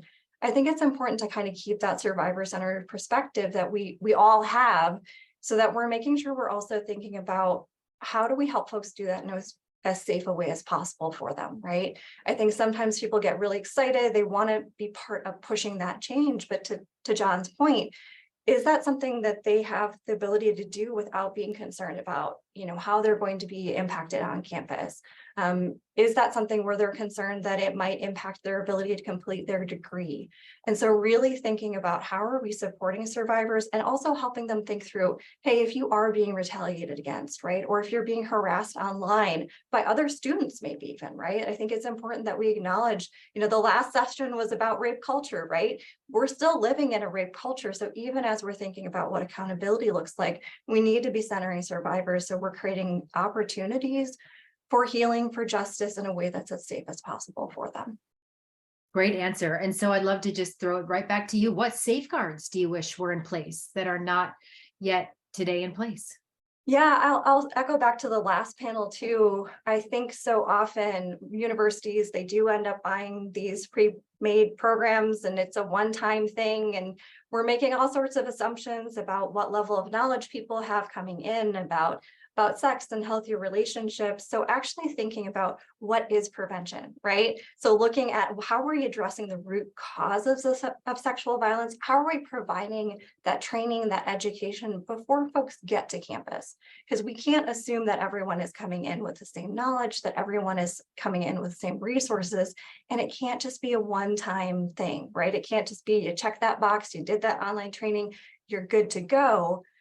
So I think actually seeing a legitimate investment in effective, proven strategies for prevention that are survivor-centered, and then also thinking about how do we make sure that any resources that survivors might need after the fact are available easily, that they're actually accessible, that they're clear. And it's really clear when things are confidential and who's not confidential. So a lot of that, I think, is being more proactive. And going back to my initial response is really thinking about investing in these services before there's something like what happened at Michigan State, right? You look at the universities across the country that tend to have more resources.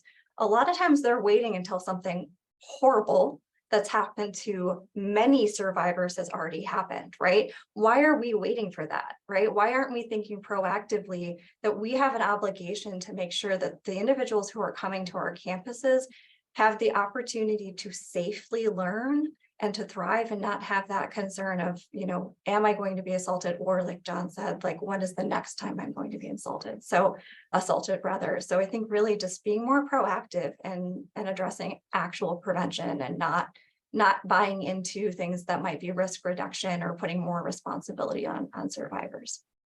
Beautiful, thank you. And I'm going to ask Bonnie the same question, but I just want to let all the audience members know we may have time for a question for our wonderful panelists. So feel free to drop it into the Q&A, but I'm going to ask the same question. What safeguards do you wish were in place that are not yet today in place, Bonnie?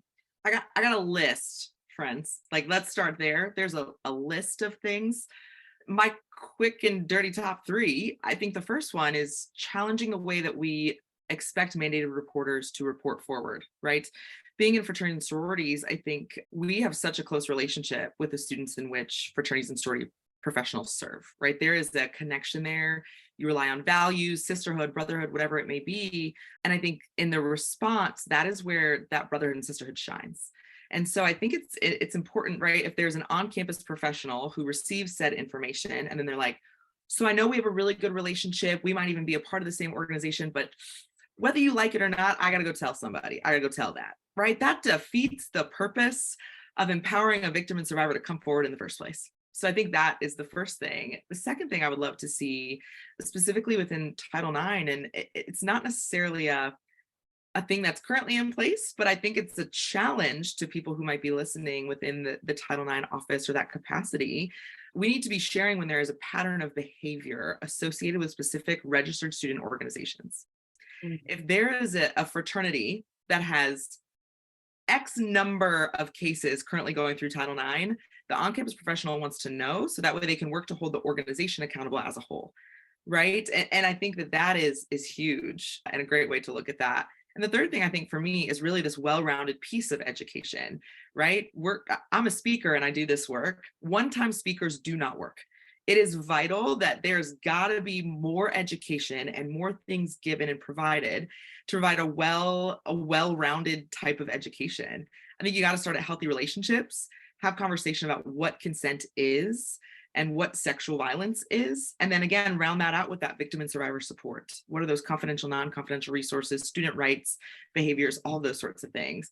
So I think if one of those things could happen, I'd be like, oh, dang, like, let's get it, right? But we're in this place where this doesn't happen unless it's a response, right? I think we're spot on with that of just, if it happens, we'll address it. If not, do we really need to invest here? And the answer is yes. So that way we can, again, mitigate risk versus just prevent it, because it's going to happen. It's just a matter of, are our students equipped and prepared to call out behavior maybe when it's happening so we can prevent it from escalating into something more drastic. Beautiful. Great answer. Thank you, Bonnie. So John, question for you. What safeguards do you wish were in place that are not yet today in place, my friend? Man, I totally agree with both my panelists, but I'm going to date myself a little bit. I believe we need a movement like Mothers Against Drunk Driving. I think we need a movement of mothers that are creating almost this student bill of rights and also this parents' bill of rights to hold these universities accountable on the front end, so that you know what, let's say, mine or landmines are waiting for our daughters and our sons at these universities. I mean, I thought it was just amazing that you talk about one-time speakers. And so I was hearing this story at the University of Michigan where they actually call this fraternity the rape house.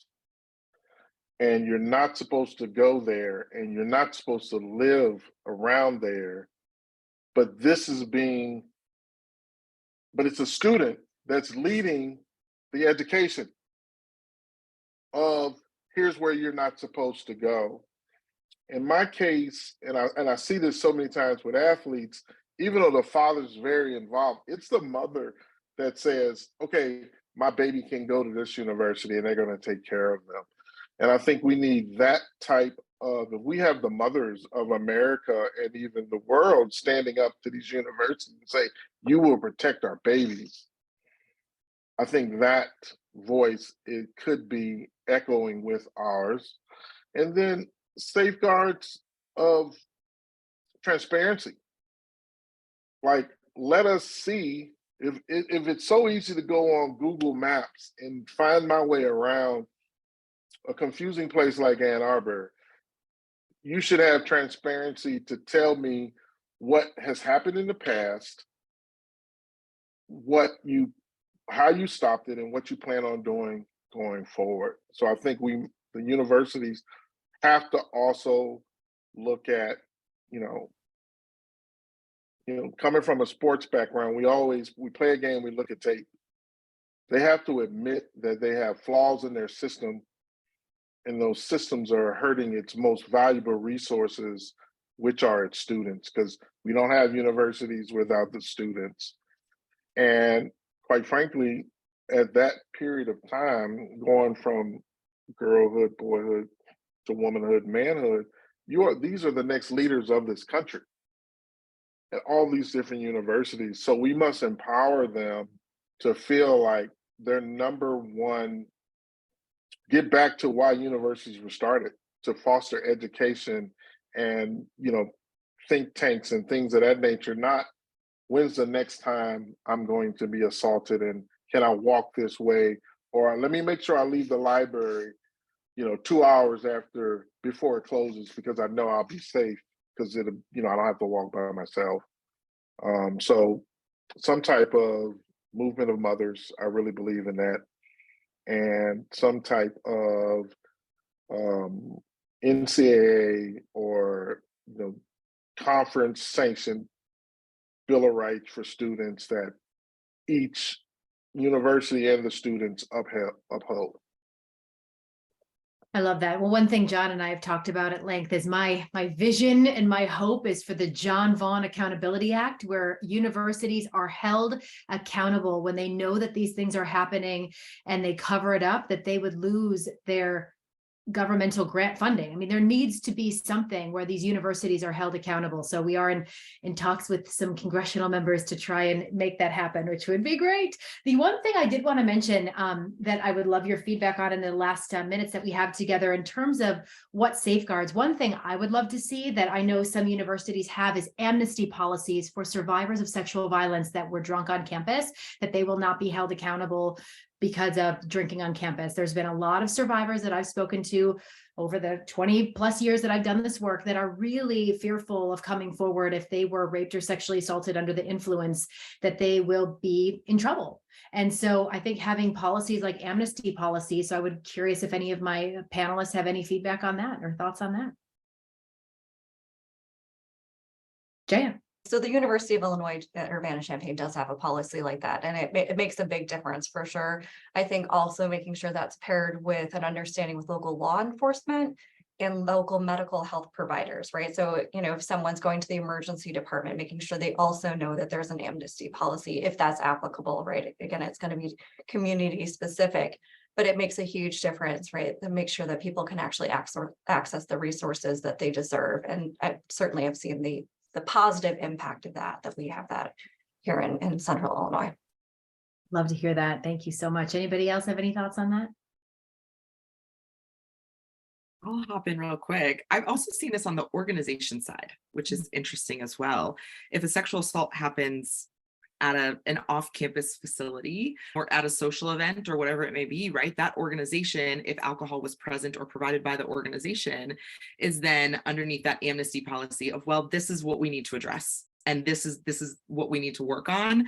This is what we need to work on. We're gonna have conversations. Don't get it twisted now. We're gonna talk to you about the problematic behavior, but let's also address the issue and know that you will not get in trouble for what's happening over here. So I think it's important for individuals, but also it might be interesting to look at for organizations as well. I love that. Any final thoughts? If everybody wants to share just maybe one final thought on institutional accountability or anything about your work that you want everybody watching to know. John, any final thoughts? Well, I've learned so much and got different perspectives today. So I really appreciate that because, my dream and Angeline, we talk about it, is in 20 years, we're not doing these panels. And so I believe that the people that have been on that I've heard so far today, that's our number one goal. Like we shouldn't have to have these panels, but we have them now, and let's just all keep fighting the good fight. Thank you so much for continuing to fight the good fight, not only locally, but internationally as well, John. We are very grateful for your work. Jaya, do you want any closing thoughts? Yeah, I will say I've also always said I would love to teach this as a history class, right? I'd love to work myself out of a job. I'd love to say this is something that doesn't happen anymore. I think it's going to take a lot of people working for a long time to see that happen. But I think that it is important when we're talking about institutional accountability for people to understand that means investing, right? Especially, I will say, I was on a college campus during the peak of the pandemic, and the things that they were thinking about cutting or did cut funding to were things like bystander intervention programs, healthy relationship programs. These can't be optional or just when we want to feel good about ourselves or because some administrator has a particular passion and comes up with short-term money. It has to be a significant investment where we're actually providing real prevention programming and adequate resources, because it's not something that's just going to go away. It's not something that can be seen as an inconvenience. We need to move away from a compliance mindset to a service mindset. And I think that means actually investing in the services that are needed throughout the country to make sure that students are safer on college campuses. I love that. What a beautiful answer. Thank you so much. Bonnie, final thoughts. Sure, friends. I will leave you all with the same thing I leave every single audience with that I come in contact with. And that is my motto and my life's belief that we can be the gold for each other. There's this beautiful Japanese art, I'm sure some of my friends have heard of it, called kintsugi. And in this art of kintsugi, Japanese artists will collect pieces of broken pottery and put them back together with pure gold. It adds this beautiful gold filigree to this piece of once broken pottery. And I know that topics like this and the day today of just heaviness that I'm sure is being talked about, needed, trust me on that, but also heavy, can feel like it's breaking our institutions, our communities, and our spirits at times, right? And I think that is when it's vital that we have to remember to be the gold, not only for ourselves, but for each other. Of when moments feel broken, we're not, this is not. It takes work, it takes effort, it takes energy to begin to put the pieces back together. But when we can be the gold for each other, that's when we can add to the collectability and the story and the beauty that is victims and survivors in this work. And so if I can ever be of service or of help to anyone who's listening, to any of my colleagues or friends who are here, hey y'all, I'd love to connect with you. So please let me know how I can reach out to you, connect with you. You can always visit my website, bonnieshade.com, because I want to be in your corner and I want to help be the gold for you. So thank you for having us, friend. It means a lot today. I love that. Thank you so much. And Bonnie, I really love what you said. Also, like, we do need to take care of ourselves, especially after this panel. I think it's so important, like after this summit, that we do something that feeds our soul. I think for all of us doing this work, you know, it's not easy. And so just reminding ourselves how important it is to make sure that we are giving to ourselves and filling our cup. As we're about to bring our other panelists on, I'll just share with you, I was able to check off something on my lifelong bucket list this last weekend. I was in Moab, Utah, and it was just so great because I hiked Arches National Park, and it was, all my girlfriends were with me, and it was just like a different planet. And I'm really trying to follow my own advice by literally scheduling things like you would schedule with the colleagues, schedule with yourself, things that fill your soul, because this work is not easy. So anyway, thank you all so much. This has been so enlightening. And real quick, can we just tell everybody how we can find you all? Bonnie, how can we find you? Website or social media handle? Yeah, social media handle is in my name at Bonnie Shade BB, B-O-N-N-Y. I know some people are like B-O-N-N-I-E, B-O-N-N-Y. That would be great. Or just my website, bonnieshade.com. Those are the best ways to get a hold of me. Beautiful. Thank you. How about you, Jaya? Any way to find you? Are you on social or any? Yeah, I mean, you can find me on LinkedIn. I'm not super active on social media, but also just encourage folks to look at RACES, Rape Advocacy Counseling and Education Services, and our website's just cu-races.org, and just reach out, especially for folks here in Illinois, if you need any support. Beautiful. Thank you so much. And John, I know you've got your one solidarity, but would also love to make a plug for you as a speaker, if I may, if there's anything you want to add. But I'd love to let people know John on shatteringthesilence.org. And we've got him booked at some amazing events coming up this fall and spring. Anything else you want to add? Yeah, and I still have a link through hailtothevictims.com, which is what I call it's the visual piece to everything that we started. It's a video, and it's a link that you can email me. And other than that, look for Trinae and I to be visiting some universities and institutions over the next couple of years, because we believe, as everyone in this panel believes, that at some point in time, the Davids will beat the Goliath. I love that. Well, let's end on that note. I love when you talk about that. It just ignites my soul, because It is difficult work. And I started doing this work in like 2001 is when I started PAVE, and it's 2023. And yes, we've come some way, but we still have a long way to go. So thanks, John, always reminding us about that. So thank you all so very much for being here today. This has just been amazing. So we are moving on to our next panel. And I am so grateful now to be talking about bystander intervention. This is something that is so incredibly important. And I am going to read the new panelists here. We've got Jane Stapleton, who I met years ago, Jane. I'm really excited for our conversation. It's been many years since I saw you in DC or whenever it was, but here we go. Jane Stapleton. Let me read her wonderful bio to you all. Jane is the co-founder and president of Soteria. I hope I pronounce this right. Actually, Jane, will you pronounce it for me? Soteria? It's Soteria, and Soteria is the Greek goddess of safety. Oh, I love that. Where she directs curriculum development, technical assistance, and training that creates lasting change by building safe and respectful workplaces and learning environments. Her work focuses on translating research to practice and working with customers to make sure prevention strategies meet their population's specific needs and characteristics.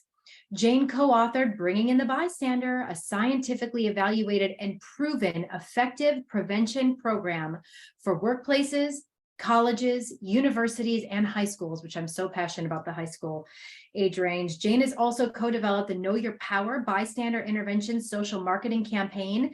Jane is known globally as an innovative leader in the sexual and interpersonal violence and harassment prevention field. Her work has been featured in the New York Times, National Public Radio, and the Huffington Post. All right, and next we have Dr. Dorothy Espelage, who's been a friend and colleague for a long time. She's an internationally recognized expert on bullying and the William C. Friday Distinguished Professor of Education at UNC Chapel Hill. She's considered to be one of the world's leading academic experts on school safety and student well-being issues. I know she's got some tech issue. Oh, I think here we go. We're going to promote her to panelist here. Perfect timing.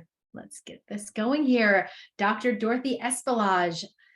And if we can, there we go. What's been great about Dr. Dorothy Espelage, hello friend. I met Dr. Dorothy many, many moons ago where we both spoke at the International Conference on Violence, Abuse, and Trauma, probably circa 2008 or 9 is when we first met many moons ago. So I'm so excited for you to be with us here today. So Jane, I'm going to start with you. Just for everybody watching today, what is a bystander? Yeah, awesome. Great question. And thank you so much for having me.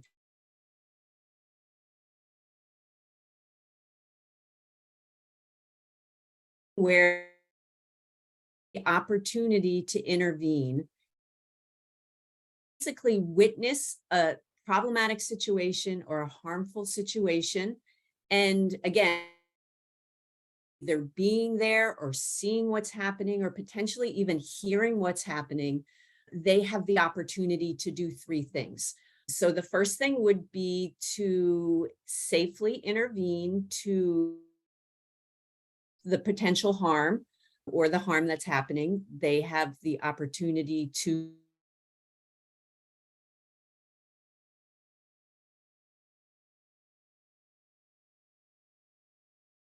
Jane, you're a little choppy here. Is that just me or?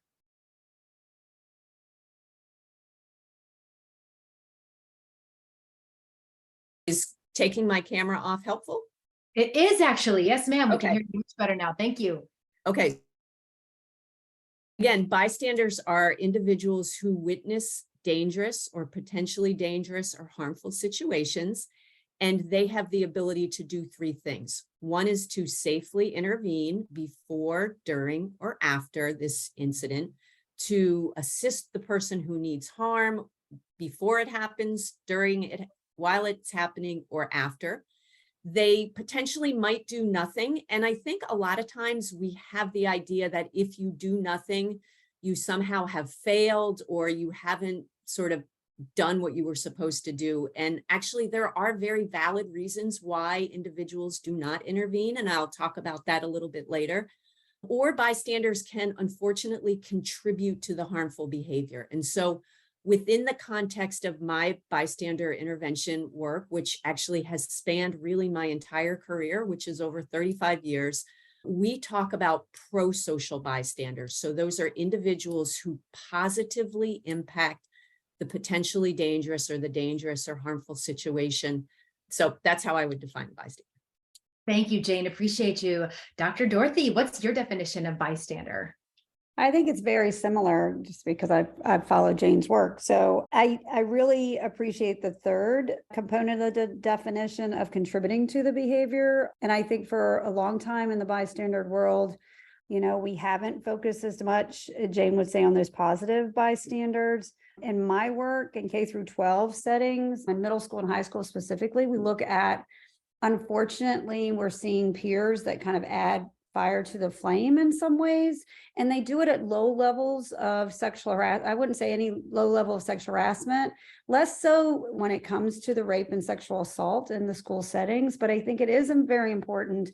I love this notion of, so I agree that it's safely intervene at the time, and I think that takes a certain popular kid within the context of K through 12 settings that can take that risk. I think there are some kids that do nothing. And I love that we say it doesn't mean that you're a bad person, that you do nothing. It just means that it's not a safe space for you to do that. Maybe the adults won't support you in intervening. But I think we need to pay more attention to the climate and culture in which these behaviors are embedded currently in our K through 12 settings, where there's virtually very little sexual harassment prevention work happening because there's just more demands. I would say that most of our schools are not Title IX compliant in any respect right now. And I fear that this climate and culture of silence and not intervening is going to, and I don't want to be negative today, but I do want to send the picture that there's just not a lot of this work being done out there in prevention. Certainly it's pockets. That's probably why many of us have moved out of the school setting to try to reach kids. Anyway, so that goes beyond the definition because Jane covered the definition beautifully. Dorothy, I'm going to stick with you. How do we know if we should intervene? Well, I think that, kids make a decision, whether it's bullying or it's sexual violence or sexual harassment, they make a decision of whether or not it's safe for them to do so, whether or not it's going to be risky for them, and risky in the sense of their own physical safety, but also social capital. Kids think, am I going to lose a certain reputation? They say rep. Will they then turn on me? I'm at risk. I think kids will say to us that we will intervene if we feel as if the adults will support us in the process as we go through this, because there could be serious, part of Title IX is prevention of retaliation. And unfortunately, the retaliation happens on parts of students, but it also happens on parts of teachers, administrators, and families in the community. Same question to you, Jane. And yeah, maybe turn off your camera unless the connection's better, but same question to you. How do we know if we should intervene? Yeah, such a great question. And Dorothy, I really appreciate your response. So as we build our bystander intervention prevention strategies, we really look to what has kind of previous research, including some of my own, but there is a pretty wide body of research that talks about what are the factors that influence whether or not someone will intervene. And so as we build our bystander prevention strategies, we try to incorporate these things into our prevention strategies, because bystander intervention prevention is about teaching people knowledge and skills and putting that into action.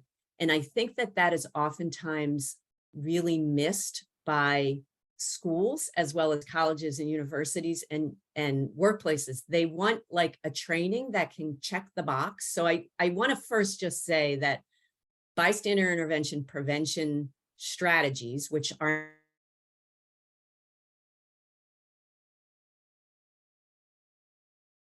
building with the opportunity to practice those things, influence us to be a bystander so that we know when to intervene, is we need to be able to recognize the situation or potentially problematic. So if something is happening in front of me and I don't see that as a problem, I can't intervene.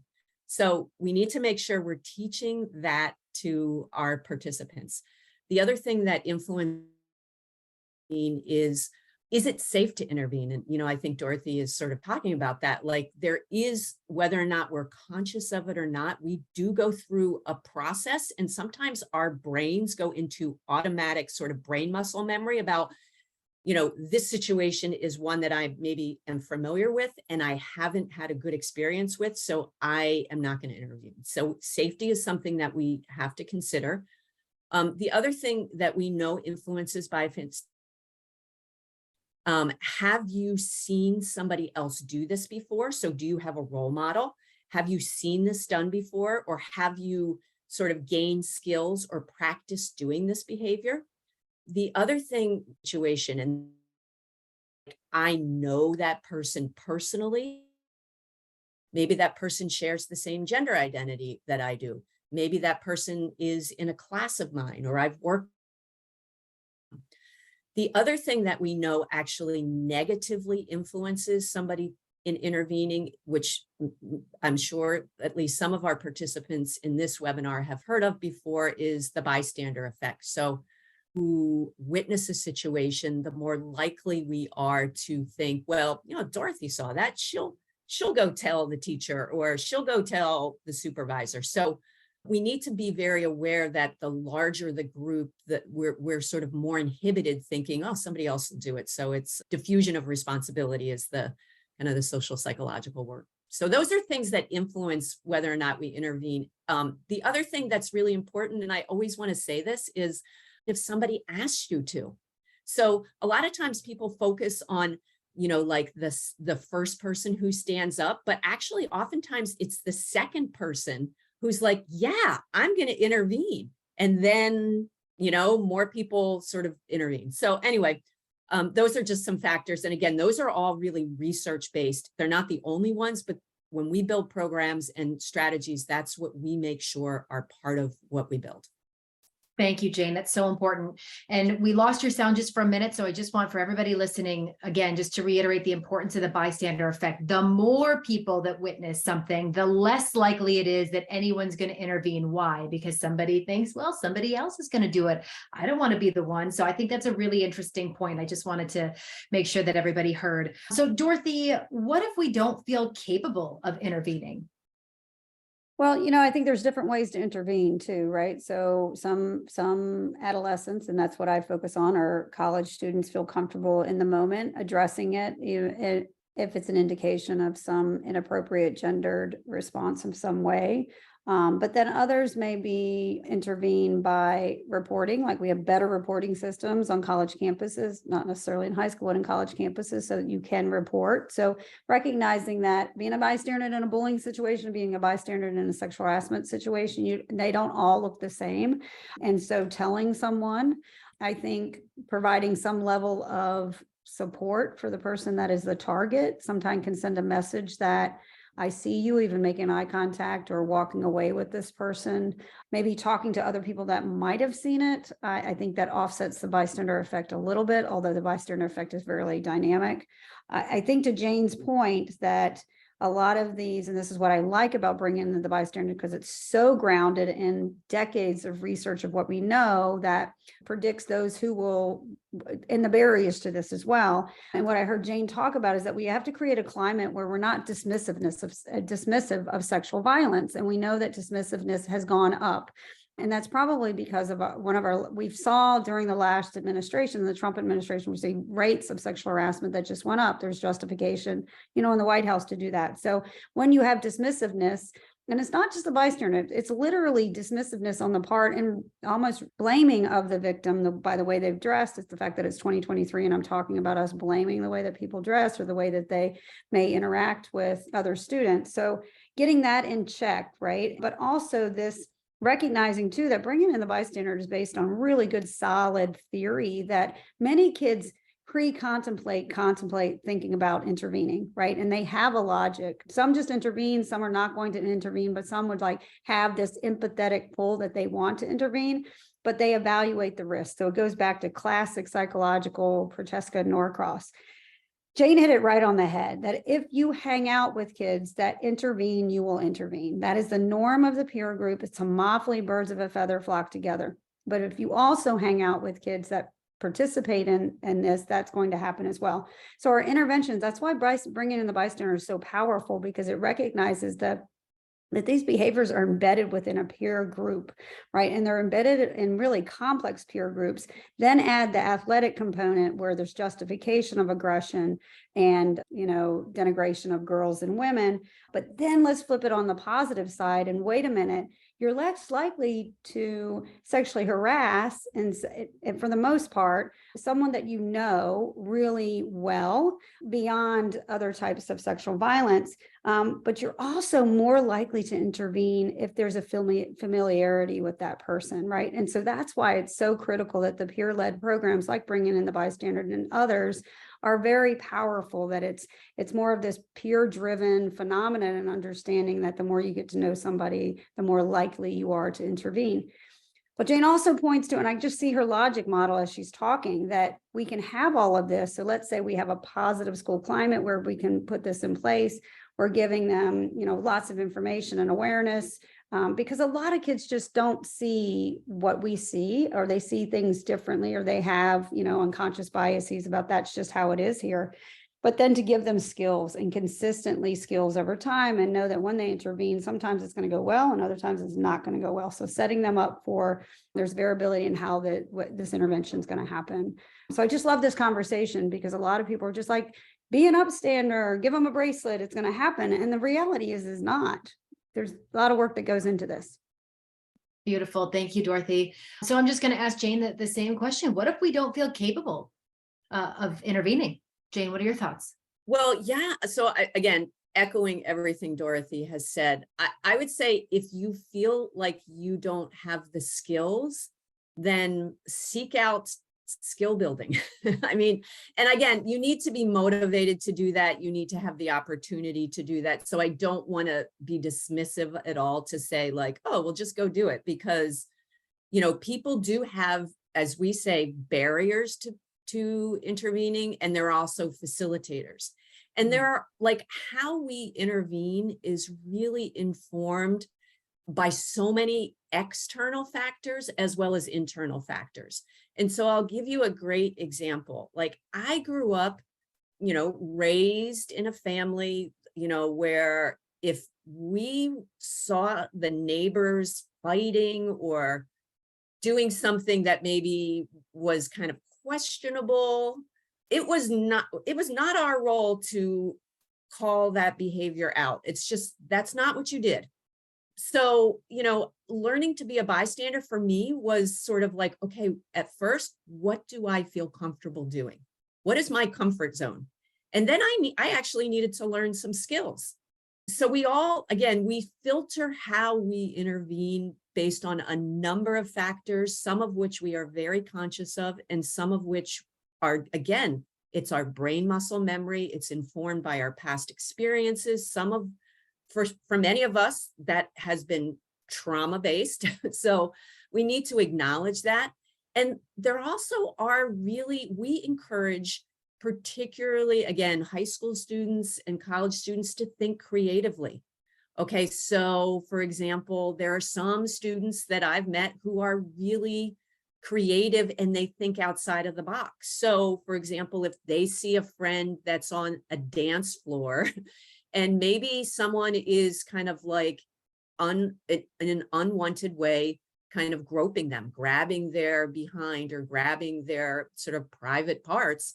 I had one young woman say, what I would do is go up to my friend on the dance floor and pull out a tampon out of my back pocket and say to my friend, oh, here's the tampon you asked me for, right? So what, is that specifically saying to the person who's groping in an unwanted way, her friend?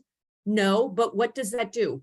It sort of stops the behavior in a very sort of like, oh, like what just happened? So it basically disrupts, so that you can create a disruption, you can create a distraction. I have, a friend in my life who is the funniest person I have ever met. And she uses subversive humor in ways that she is so skilled. She's an engineer, but she really should be a stand-up comedian who has a very social justice lens. So like I think we shouldn't feel bad about the ways that we creatively intervene because it doesn't look like, you know, the bystander with the cape on running into the burning building to save the baby or the kittens. Like, first of all, and the other thing, and I think it's related to a question that we started off with about how do we know how to intervene? We teach people how to recognize situations that oftentimes have low recognition, but very high frequency. Because if we are always looking for, you know, the sexual assault to be happening right in front of us, the likelihood that we have the opportunity to intervene there is so limited. We are much more likely to be able to have the opportunity to intervene with inappropriate jokes or gestures, right? Sending unwanted nude photos. So we need to really think about, again, where are our opportunities for intervention? And we can't always be looking for those very blatant, highly recognized sexual assault or sexual harassment or, you know, whatever we're talking about. Like the likelihood that we will have the opportunities for an assault to be happening right in front of us is limited. But there is a whole buildup to that assault that we witness on a daily basis. And we have been so it's been so normalized that it happens in front of us and we don't even recognize it as problematic. So again, what we do in bringing the bystander and Know Your Power, we have several bystander intervention video games, is we teach people to recognize those, again, those high frequency things that happen all around us so that we can raise our awareness and hopefully begin to destabilize the foundation upon which those, again, very blatant and oftentimes criminal acts happen, that we don't happen right in front of us. I love that, Jane. What a great answer. Thank you so much for talking about the power of language. We do a lot of work in high schools, and I can't tell you how important that is. So thank you for that. Dorothy, next question is, what are some ways that we can intervene if we see something that we believe is wrong? I mean, I think we've talked about this. I think it's, again, the different types of intervening and, you know, what you feel comfortable with, what you have the skill set to do. I like this notion. When Jane was talking, I kept saying, Barry Rosenbluth wants to start in elementary school. We have to start understanding the subtleties of these gendered interactions that happen early on, such that we're reversing the normalization of just this dismissiveness around sexual harassment. So I think it's a lot of what we've talked about before. I also really appreciate Jane's comment, because we might be from the same generation where you just minded your own business. But minding your own business has come back. So we're hearing that from middle schools and high schools too, that there's some cultures and contexts, especially marginalized identities or families that might be undocumented. They're very, very much concerned about raising attention to their family. And so that culture and context matters. And we recently were just doing some work in middle schools around sexual harassment, and this particular population in the South that identified as African-American had many sayings about how you just minded your own business, and unless they were writing your paycheck, it was none of your business, right? So it was just not anything, as far as even snitching as well, is back and alive in the culture. So again, remembering these facilitators, but also remembering the challengers. But as we begin to further look at how the facilitators play out in this society in 2023, which is very different, right? Because kids are experiencing not just things in the hallway, but they're experiencing things online. So we've even had to shift our interventions to understand, what do you do in the moment when something is happening there, right? And so every question you've asked, you could say, how does it look different when it's TikTok or when you're interacting in a social media platform? And I know that bringing in the bystander has adapted in that context. So I don't know if Jane wants to say something about how they've pivoted, given that kids live in that world with screen time.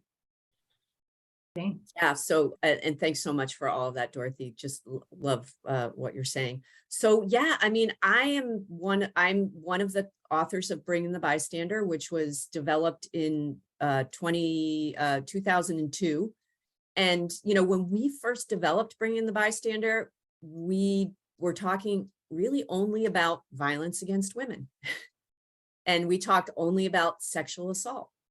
And it was only an in-person program. And we only trained people in person. And so we have really changed a lot since then. And certainly the pandemic really kind of made us pivot in ways. So, one of the ways we pivoted in our Train the Trainer sessions is that we actually now train, for the most part, train trainers virtually. We've adapted our curriculum during COVID to be delivered virtually. And while it is still being disseminated or implemented virtually, it is sort of back in person, but we have had to pivot. The kinds of examples that we use in our scenarios have completely changed. We have totally expanded our understanding of who are victims, who are victim survivors, who are perpetrators. So the language that we use, talking about how identities play into our potential role as a bystander. I mean, we were not talking about that in 2002, but it is, and one of the go-tos in 2002 was call the police. Well, you know what? Nothing against the police. I mean, I'm not sort of going down that road right now, but we need to think about, are the police for some populations actually the last, place they would call because of historical trauma. So I think we have really needed to kind of get out of our own way to say bystander intervention is still needed in 2023, but how have the situations that influence how to be a bystander, how have those changed? So I think that's one of the ways that we have really changed. And, to get to the question about, how can we act as a bystander or how can we prepare ourselves? I do also really want to just encourage people to trust yourself and your gut. Like, have you ever seen something and you've thought, that doesn't look quite right, but you're not quite sure? I think, particularly for marginalized communities, we are taught, like, don't trust your gut.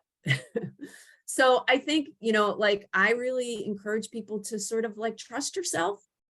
And if you feel like, again, you need to kind of increase your knowledge or your skills, talk to a friend, talk to your guidance counselor or your school counselor about what's our school doing for its, tomorrow or Sunday, October 1st, right, is Domestic Violence or Dating Violence Awareness Month. Hey, what are we doing? And what are we doing the 11 other months when dating violence is still being perpetrated? So I think it's sort of beginning to, find your authenticity and what feels good to you. And we, again, practice. We have a plan of action that we incorporate into a lot of the work that we do. Again, not that we always want to be anticipating, how am I going to act? But actually, that makes many of us, again, particularly those that have trauma histories, being prepared actually helps us be bystanders. And we need to start actually when as soon as we come out of the womb, really, I feel like a lot of times by the time we get to teaching college students or, we do a lot of workplace work, not that it's too late, but what we end up doing is teaching people skills that really they should have learned in preschool. And that's how to be kind, how to be respectful, how to say no. And, I feel really strongly, when we talk about bystander intervention, and particularly with young people, we can't place the sole responsibility of being a bystander on a young person. We need adults to step up and to call out the behavior of other adults around them and and the youth that are in their sort of care or oversight. Like, this is not a problem that young people need to solve. They need to be part of the solution, but we need adults to pony up. I feel so strongly about that. And there are not enough adults, especially in K-12 schools, who are stepping up to what they should be modeling for their students.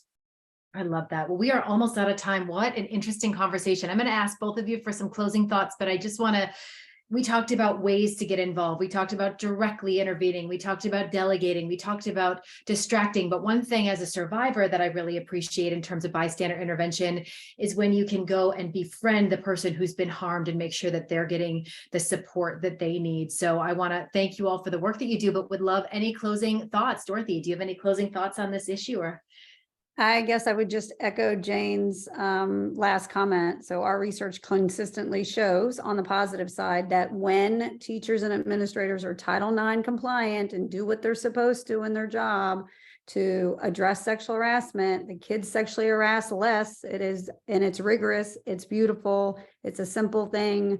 Do your job. We owe it to the kids, or we're going to be paying this forward for generations and generations. So I'll stop there. thank you, Dr. Dorothy. Jane, any final thoughts? Yeah, so I guess I want to say, without being too controversial, I think we also need to be a bystander and to really address the person who's causing harm. And I know that that is a slippery slope, but sometimes people just need someone saying to them, you know what, that joke you just said, it's not really that funny. Like, I know that, again, I know this is like a whole nother conversation, but we owe it to our friends and our peers to be honest with them, because our silence, and again, I'm not blaming people who are silent by any means, but if you feel like a friend of yours has done something inappropriate, or like, it is really okay for us to say in a kind way, you know what, that's not really a good example, or, don't send that. I don't think that that's okay for you to send your partner's nude that they gave you consensually. That's not how they intended it. Like, it's really okay to sort of say that to your friends. And I know that's complicated, and I don't want, again, I just think that's important. Like, we need to be authentic, and we need to support one another when we are authentic. I love that. Well, I just want to thank both of you from the bottom of my heart for your decades of work. You have changed the landscape in this issue of bystander intervention. Thank you so much, not only for your time today, but for your decades of work. We are extremely grateful. Thank you so much, ladies. Thank you. Thank Thanks for you. inviting me. It was good to see Thank you. you. Jane. Wonderful work. Thank you. Dorothy. Thank you. Bye-bye. Well, we are moving right along as we are talking about all these issues. We want to hear your questions. We are so excited to be bringing up actually Ashley Badgley, who is PAVE's Director of Survivor Support. She also is an extensive trainer who has done a lot of training on issues that range from sexual assault all the way to suicide prevention. We are so excited to have her here. You can drop in any questions that you have either to the chat or to the Q&A. And what we're going to do is also have her answer some questions that we've heard in our training. So Ashley, welcome, and thanks so much for being here. Hey y'all. Yes, my name is Ashley Badgley. I use she, her pronouns. I'm very excited to be here. So basically, y'all can put any questions you want in the chat. I have some already set to go that we can go over. One question that we often get, I would say the number one question that we get is, how can I help a loved one who has experienced sexual violence? Or how can I help a friend or a classmate who has experienced sexual violence, right? So what we want to do in that circumstance is believe them. That's the number one thing you need to do when someone discloses sexual violence, right? We want to thank them for their disclosure. We want to believe them. It is not easy. And we must honor that disclosure and them telling us. They came to us, they thought we were the right person, or perhaps we saw something in them that made us ask them about it, and they told us. We must honor how difficult that is and believe them. The next thing we want to do is, we want to take the time to listen to what they have to say and how we respond to what they have to say. So it is a proven, scientifically studied fact that the way someone responds to disclosure of sexual violence, that first disclosure response, can negatively or positively impact a person's mental health. So moving forward, that person can have, if you respond in a way that is supported and respectful, that they're going to have a better mental health outcome. So in terms of things like post-traumatic stress injury or something like suicidal ideation, alcohol and drug abuse, all of those things can go down if you have a better response to someone's disclosure. On the opposite side, if you do not have a good response to a disclosure, or you do not quickly correct a negative response into a positive one, that person is going to suffer simply because of that response. None of us want that in our conscious. None of us want to experience that. So that's important as well. Another thing we want to do is when we're listening to what they have to say and believing them, we do not want to push for details. No one has to prove that sexual violence happened to them. We are not in a courtroom. We are not a judge. We are not a jury. If your friend or someone you love says they've experienced sexual violence, you do not need to ask them exactly what happened. They can offer that up. And if you are willing, and that is something you're okay hearing, right? Because again, consent goes both ways, including in hearing someone telling you details of their sexual violence. If that's something you two have agreed upon, you can have that conversation. But they do not need to prove it to you, okay? And then we want to ask them what they need. Sometimes people just need you to hear them. They just need to hear the phrase, "I believe you," or "I'm so sorry that happened. How can I help?" So what am I going to do? I'm going to ask them what they need. And I'm going to give them everything I can that's within my ability, right? I'm not here to make promises I can't keep. I'm not going to say things like, "Everything will be fine. You'll be great. They'll get kicked out of school." We've already heard here that there are so many institutional issues and concerns that maybe everything's not going to be okay, or maybe it's not going to be okay for a long time. So we want to be honest and give them what we can in that moment, which sometimes is just an ear, or a space to talk. And we want to offer help, right? In finding resources. That's something that's really important. Survivors.org, PAVE's website, survivors.org, is a really great place for resources. You can find local resources, based on where you are located, what zip code, what state, whatever town you're in. But then you can also find resources by a type. So if you're looking for a holistic healing resource, we have yoga videos, we have access to, places where you can, focus a little bit more on that person's self-care if that's what they're looking for. We also have information about, how you can, find a counselor, how you can find a doctor, all of these different things. And lots more of those are coming in the next few months. So please keep an eye on survivors.org. Also our social media. We have a great social media team and they put up some amazing stuff. A lot of times ways to cope, ways to support folks. Also, you want to connect to local community resources.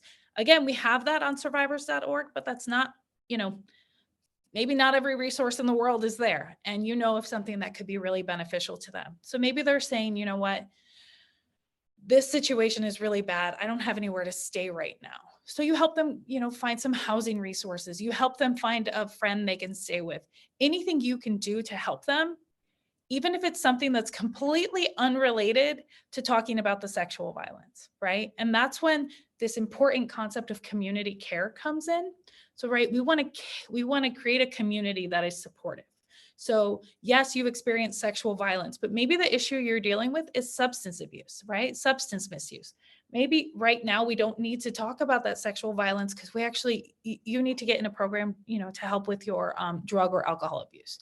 There's a whole spectrum of community care that's really important. So we want to give them the resources that they need in that moment and have it be survivor-led and survivor-informed.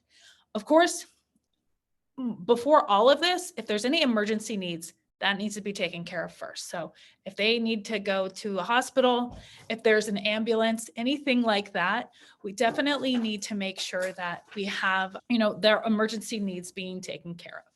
So that is how I would answer that question. Do we have any other questions or thoughts from anyone? Angela, do you have any questions? Well, that was a really great answer. I think one thing that I've had to learn over the years is in terms like the power of listening. For me as a survivor, I had one best friend, and after this all happened, she kind of stopped talking to me. And it's like, I didn't change as a person after I was assaulted. I just wanted her to listen. And I just think it's so important what you mentioned, Ashley. I just want to highlight that the importance of everybody on this call and listening as we're streaming or listening after, just the importance of being a supportive friend. And all that sometimes means is reassuring them it wasn't their fault and just having a listening ear. So I wanted to thank you for that. I think that's really important for people to understand and recognize. Absolutely. And, I think in my experience, disclosure has gone both ways. I've had people not believe me. I've had people tell me I'm overreacting, or, you're being too dramatic. You don't have to reach a certain level of sexual violence or sexual abuse to be considered a survivor, right? It doesn't have to get to this level. And that's an important part of disclosure. If someone tells you something happened, to them, and maybe they were assaulted in this way, but someone else who experienced this, you never want to say, well, at least this didn't happen, right? Because you are not giving their experience validation. And to them, that's immediately going to turn them off from approaching anyone because they don't think they're worth it, right?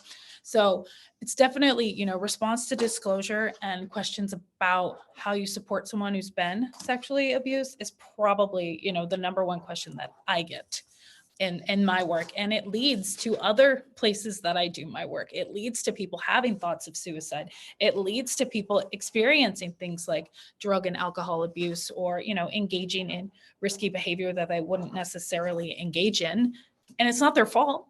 We're not blaming them for any of this, but they now have to, get other resources and other things that are becoming problems in their life because that first person didn't believe them or didn't support them. So if you're ever that first person, you should feel blessed and lucky to be someone that's trusted. It's hard. You deserve support too. PAVE is here to support you as well. If you're struggling with a friend who disclosed to you, feel free to reach out to us, but definitely acknowledge that there is honor in being that person who's disclosed to. So yeah. Great point. And as we both know, Ashley, there's a lot of studies that show that the first person that a survivor tells that they react well, it's greatly going to impact that survivor's or victim survivor's healing journey. So I think that's so important. While we're on the subject, and with the short time that we have together, I would like to continue the conversation about what are some of the emotional aftermaths of sexual trauma specifically, because you mentioned a little bit about the alcohol and drug misuse. I think it's important for anyone listening to understand there's a lot. Now, everybody reacts differently to trauma, but we do see these core things. So disordered eating, whether that be, anorexia, bulimia, bulimorexia, and disordered eating, suicidal ideation, depression, a lot of PTSD. And we're trying to actually change the term from PTSD to PTSI, which is post-traumatic stress injury, because it's not a disorder, it's something that happened to us. So there's actually a national movement that we're a part of to change the name in the DSM, which you can get more information about that. But Ashley, what are some other things? Can you maybe go and dig a little bit deeper onto some of those, or share any more experiences of that? Yeah. So it's kind of like the chicken and the egg sometimes, right? You have these dual situations that happen, but when it's sexual violence, the sexual violence is always the bad thing that happened. It's always the wrong thing that happened to a person.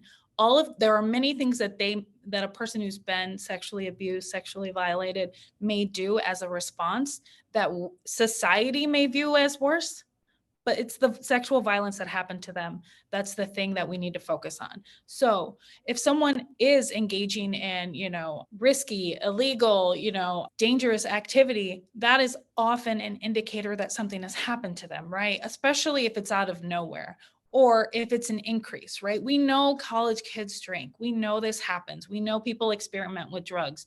But if you're seeing in someone you care about a significant change in their behavior around these things, or, you know, someone who maybe wasn't regularly engaging in sexual activity, who's engaging in it a lot more now, or perhaps is engaging in self-harm, and the self-harm is getting worse. You know, they're not taking care of the injuries. You know, maybe they're not using protection when they're having sex. Lots of things that they used to do that indicate that maybe they're doing things where they, you know, something hurt them, something inside of them is hurting and they need support. And none of the things they're doing are wrong. None of the things are their fault, regardless of whether they're illegal or illegal. It is just the reaction to the trauma they experienced. And of course, this does not happen to everyone. And there are so many supports for individuals who are experiencing these different types of trauma as a result of sexual violence. However, we aren't that great in making sure everything is cohesive, right? So like we have sexual violence here, domestic violence here, we have, you know, all these different types of violence and things that happen to people. And they're actually all part of a community, right? We talked about rape culture, like rape culture is embedded. So is sexual violence prevention and support, right? Like the trauma of being sexually abused is not something that exists in a silo, right? Like it's going to impact my school, it's going to impact my community, it's going to impact all these other places. So we need to make sure that we are investing, even as sexual violence providers and supporters, in things that aren't specifically sexual violence, right? That's why we started doing suicide prevention and intervention trainings. That's why we're doing, you know, creative writing workshops. We're doing things that aren't specific to sexual violence, but we know that it's a whole community issue, and that everyone coming together and caring about survivors is something that can, you know, completely change the way someone's life progresses when it comes to something like PTSI or, you know, disordered eating or any other thing that may come out of experiencing a sexual trauma. I love the word trauma, because for me that in my mind that really encompasses so much. It's like everybody's experienced some type of trauma. I do quickly want to talk about being on a college campus. How many times I've seen as an aftermath hyper and hyposexuality. So I'll just share with you a quick example. There was 2 different college freshmen that experienced a very similar situation. They were both victimized by date rape, which I don't like that term, but that's what they called it. And so when one was going to be with her boyfriend after years that she loved and trusted, that was not the perpetrator, it was somebody that she really loved and trusted, but every time they were going to be together sexually, she would just crawl up in a fetal position and just cry. It was so hard for her to reclaim that body autonomy. On the flip side, different young lady, very similar story in terms of it, you know, she was victimized in the same type of way, same type of crime, but she reacted very differently. She became the sexual aggressor. So she became very promiscuous, and this was not something that she was aware of. This was very, you know, it's nuanced because when you're in it, oftentimes you can't see it, but she became very promiscuous. So it's just interesting. And it's important for people listening to understand that every survivor reacts differently, but oftentimes we do see sometimes the hyper or hypo sexuality. So I just wanted to see if you had anything to say about that. Yeah, I think this is such an interesting thing because there are parts of our society that value hyposexuality and hypersexuality, right? There are people that the myth of purity, right? The myth of like, oh, you should just be with this one person, the person you love, versus, oh my God, look at her. She's like, you know, this sexy lady who's getting around and getting all, you know, getting all the guys doing whatever she wants. And we want people to be sexually motivated and happy and in the way they want to, of course. But when you have society that's valuing these 2 things, they're basically just telling, you know, tends to be females, putting them into these 2 spaces that are often spaces that were created out of trauma and out of rape culture. And so like hypersexuality on a college campus, people might be like, oh, you know, that's the girl who, you know, you want to get with because she'll do this or that. And, you know, oh, that person, you don't want to get with them because they're too pure. Or on the flip side, that girl is worth marrying versus that girl who's not worth, you know, bringing home. And it's really, these are things that come out of rape culture that are often coming out of a trauma. And when in reality, we just need to value bodily autonomy and individuals making decisions, not out of an experience they had that was painful, but out of I think Izzy said it at the beginning, out of a pleasurable space where they want to engage in sex. And of course, there's medical interventions that you may need in terms of like, if you're having like physical trauma responses to not being able to have sex, and you definitely want to, seek medical attention for that. You can find a lot of that info on survivors.org. But, as a society overall, we are not making it easier for people who are experiencing hyposexuality or hypersexuality because we are putting value in the wrong place. I love that. I actually wrote a song years ago about the virgin whore dichotomy in our society. Anyway, sing that a different day. But as we're moving on shortly to, we had an art contest for the Shatter the Red Zone. So I just briefly wanted to talk about the power of healing through artistic expression and art, and maybe what we can even do to help our friends in need is to use artistic expression. So maybe you can speak for just a minute. You mentioned a little bit the trauma writing workshop. Maybe you can just go into a little bit more depth on the power of self-expression to heal.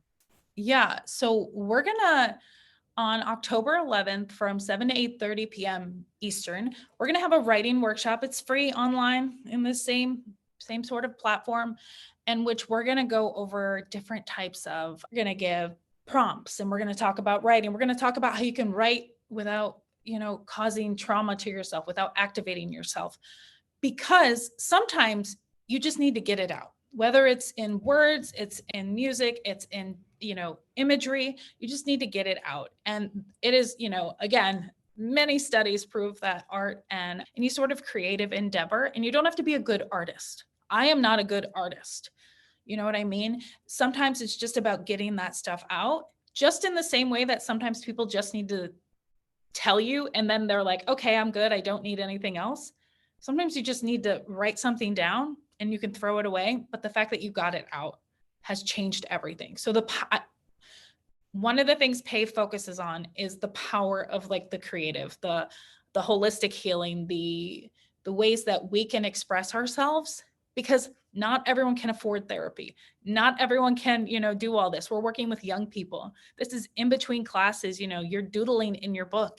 That is an expression of yourself that can be really helpful. So regardless of how big or small a project is, art and expression is so healing. So I love that. We're about to share with that. But, in closing, knowing that September is not only Campus Safety Awareness Month, but also Suicide Awareness and Prevention Month, I just would love to give any advice that you have to, this is obviously a very big and difficult topic, but if you saw a friend that you thought might be dealing with some suicidal ideation, would love to hear your advice for them. And I know you give trainings on this, which is, hours long, sometimes 8 hours long on this important topic, but we just love any advice that you have for anybody that might be listening. Yeah. I just finished a 15-hour training on it this morning, started yesterday, but it's so similar to sexual violence. You must believe what they're going through is, you might not think that it's serious enough. You might be like, oh my gosh, why would that make you want to die?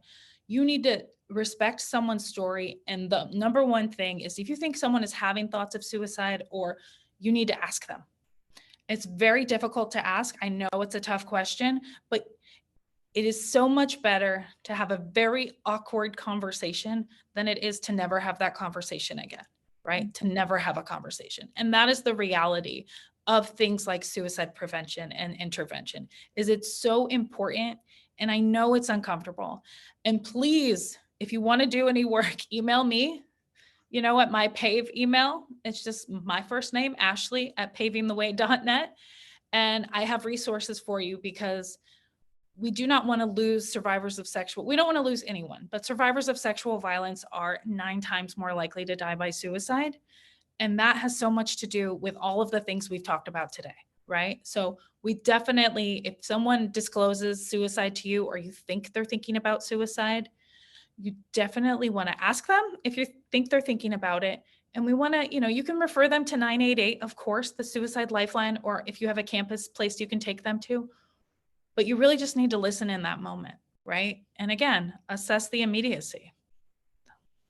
Thank you so much. Thank you so much for your work, Ashley. That is so incredibly important. And thank you for everything that you do. So we actually want to show a slide of our wonderful work. And I think it's so important, as Ashley was talking about, the importance of self-expression. Even with PAVE, our website is shatteringthesilence.org. And sometimes when people think of shattering the silence, oh, does that mean going up in front of, hundreds or thousands of people and sharing my story? Absolutely not. Does that help some people? Sure.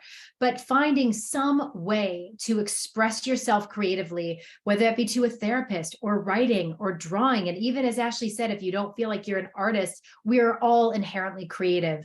With that said, we put out an art contest for the Shattering the Red Zone.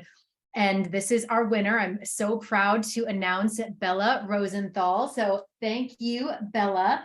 This is now actually going to be featured on a t-shirt. And this is called Stolen from Self. There's a QR code at the bottom right. And you can purchase the shirt using that QR code right there on the screen. And we'll take a moment to read the poem again. It's called Stolen from Self. Thank you, Bella Rosenthal. Her body, all black, dead. Her heart, an empty hole. She's a dancer, tight, stiff, closed. Her colorful dreams fade into burnt ashes. She's wearing color, talents, strengths, personality. It's separate from her and dripping away. She wants to fly free from the cage she's imprisoned in, to be able to be expressed in her beauty. But is there anyone left inside? So powerful, so beautiful. I love that. So thank you, Bella Rosenthal. Thank you so much for sharing, and for all of the participants that had submitted to our art contest. Thank you for sharing your creative wonder with us. Now, as we talk about creative wonder, I am so excited for our final speaker before we wrap things up here. We have an incredible poet who I had the great fortune of meeting and working with several years ago for our 20th anniversary event. So I'm going to introduce Lauren D. Armour, also known as Soulful Ambitions, is what she's known by, and I love that name, Soulful Ambitions. Boldly speaks up and speaks out against social injustices that hinder societies far and wide. She combines a creative approach to highlight these gaps with practical approaches to uproot the deepest matters of the heart that many find difficult to address, so that one regains an elevated perspective of true self-worth. Welcome, Lauren. Thank you so much for being here. Allow me to shine light in a dark place where people in this world only want you to think how they want you to think and see how they want you to see, robbing you of your individuality. In fact, they rather you live in duality than to cry out and proclaim enough is enough. See, the world tells you to look the other way, even when injustice is staring you in the face. Don't resist or be held in contempt. So they throw everything at you to distract you and be entertained by somebody else's pain. They even ridicule anyone who blows the whistle of truth. Let me ask you, how is it that we have eyes yet we don't see unless it impacts us personally? How is it that we have eyes yet we don't see unless it impacts us personally? Too late to reciprocate compassion, treating it like it's old-fashioned. I remember when I was set up hanging out with someone I used to call friend, ride or die, you know, to the end. I went with her so she wouldn't be alone.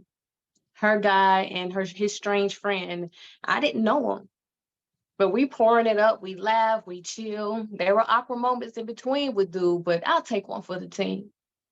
To take the edge off, pour me something mixed with that Malibu. At that time, I thought it was truth. It went down so smooth like juice. Unbeknownst to me, how it would sneak up on you. Be wary on how things sneak up on you.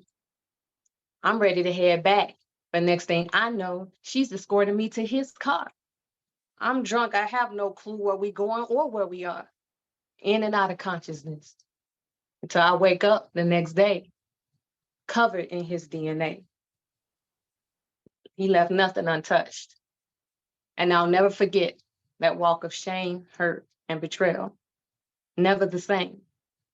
Trust no one. Internally, I vow to keep people at bay.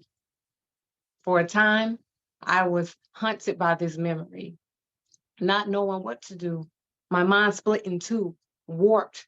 How did I get here? Where do I go from here? How could something like this have happened? See, fear fed me these pills of lies to the point where I started to blame myself as if everything was my fault, stuck in a loop of shoulda, would've, could've. And for a time, I was almost completely convinced that that was the narration of my life, until faith interrupted and disrupted what held me down, dissolving the pills I ate and ridding me of all of its side effects. I now stand healed, unafraid to blow the whistle of truth, not bound but overcome. I took back control, not allowing the narrative to define me. And so can you. Be free, unbound, overcoming internal obstacles. Choose to rise above the familiar. Delight in your difference.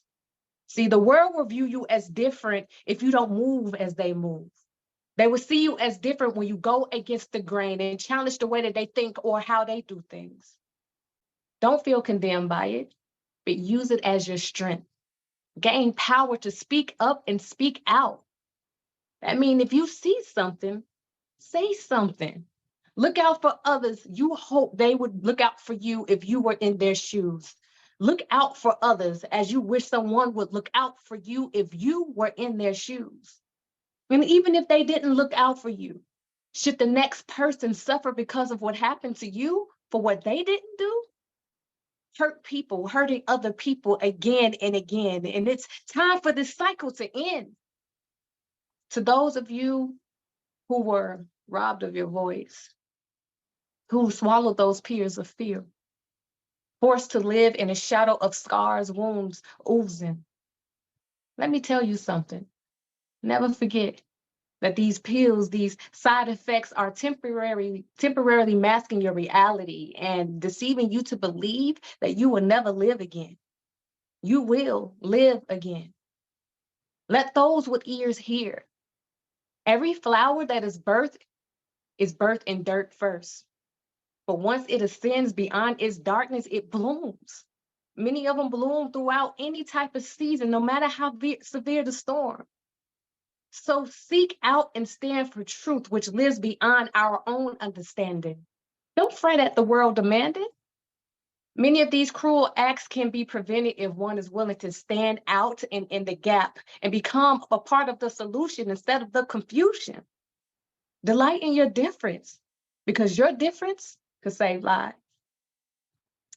Thank you so much, PAVE, first and foremost, for inviting me to come back here and to partake in your event. I'm super, super excited to be here today, to be able to contribute to this event. It's an extremely important topic, one of which I wish I would have known about when I was going through the things that I've had to face, during my college days. And even prior to that, because I have faced many traumas, more than a person should have experienced from my childhood through my early adulthood. And I've had to learn a lot of things. And actually, that's one of the reasons why I do what I do and speak about the things, vast variety of topics that I speak about, because there's just so many issues that are building up. And no, we can't address every single one of them because there's always something new arising each day. But I love the fact that you all are consistent in this and that you are lasting long. And I just hope that you continue to last on to create that name for yourself so people know when they hear PAVE, that PAVE did not give up and did not allow their voices to be silenced and was that voice for others who didn't have their voices yet. It's extremely important that you address this. And I'm just praying that you continue to bring awareness to this. Like the red zone, when I hear that, the first thing someone thinks about is football, because I believe they use those terms as well. Never really tying the both together, especially when it comes to college campus. So yeah, it's extremely urgent matter. We might not be able to save the world, but at least, we'd be able to save somebody's world. We're making people aware, giving them a plan, teaching them how to be around the right people who actually look out for you, and the list goes on. But I do have another short piece for you, one of which I pray that encourage you in anything that I say. I hope that you can take it to heart and just make it your own to some capacity to just affirm yourself.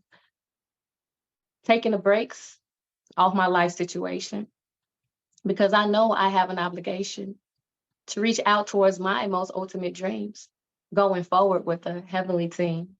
No longer remaining at a complete halt, now causing my angels to open up that vault, pouring down every blessing deserved, allowing me to own all that I've earned. I should not fear failure or taking a chance, because I'm aware of who's guiding me to a place called there. And there is a place that I want to be, finally reaching my destiny. So I have been charged to take a stand, living on purpose, now in high demand, because I made a decision to live beyond the true definition of the nature of the flesh. Greedy, self-loathsome, unworthiness of the double-minded tongue, and beyond. And check survival isn't enough for me either. Living a life of stress and worry and wondering which bill is more important than which, because one is all we can afford to pay right now. The American dream, right? Nah. I'm not down with that.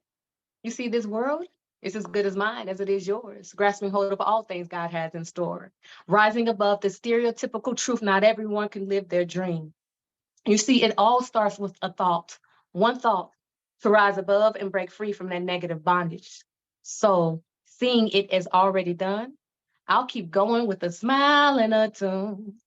Because of my faith, my needs are met in advance. And my enemies, well, they don't stand a chance. I will get mine, no matter how rough it gets. Yeah, they say never say never. I'm going to throw that out and tell you this. I'll never wave my flag. I'll never quit.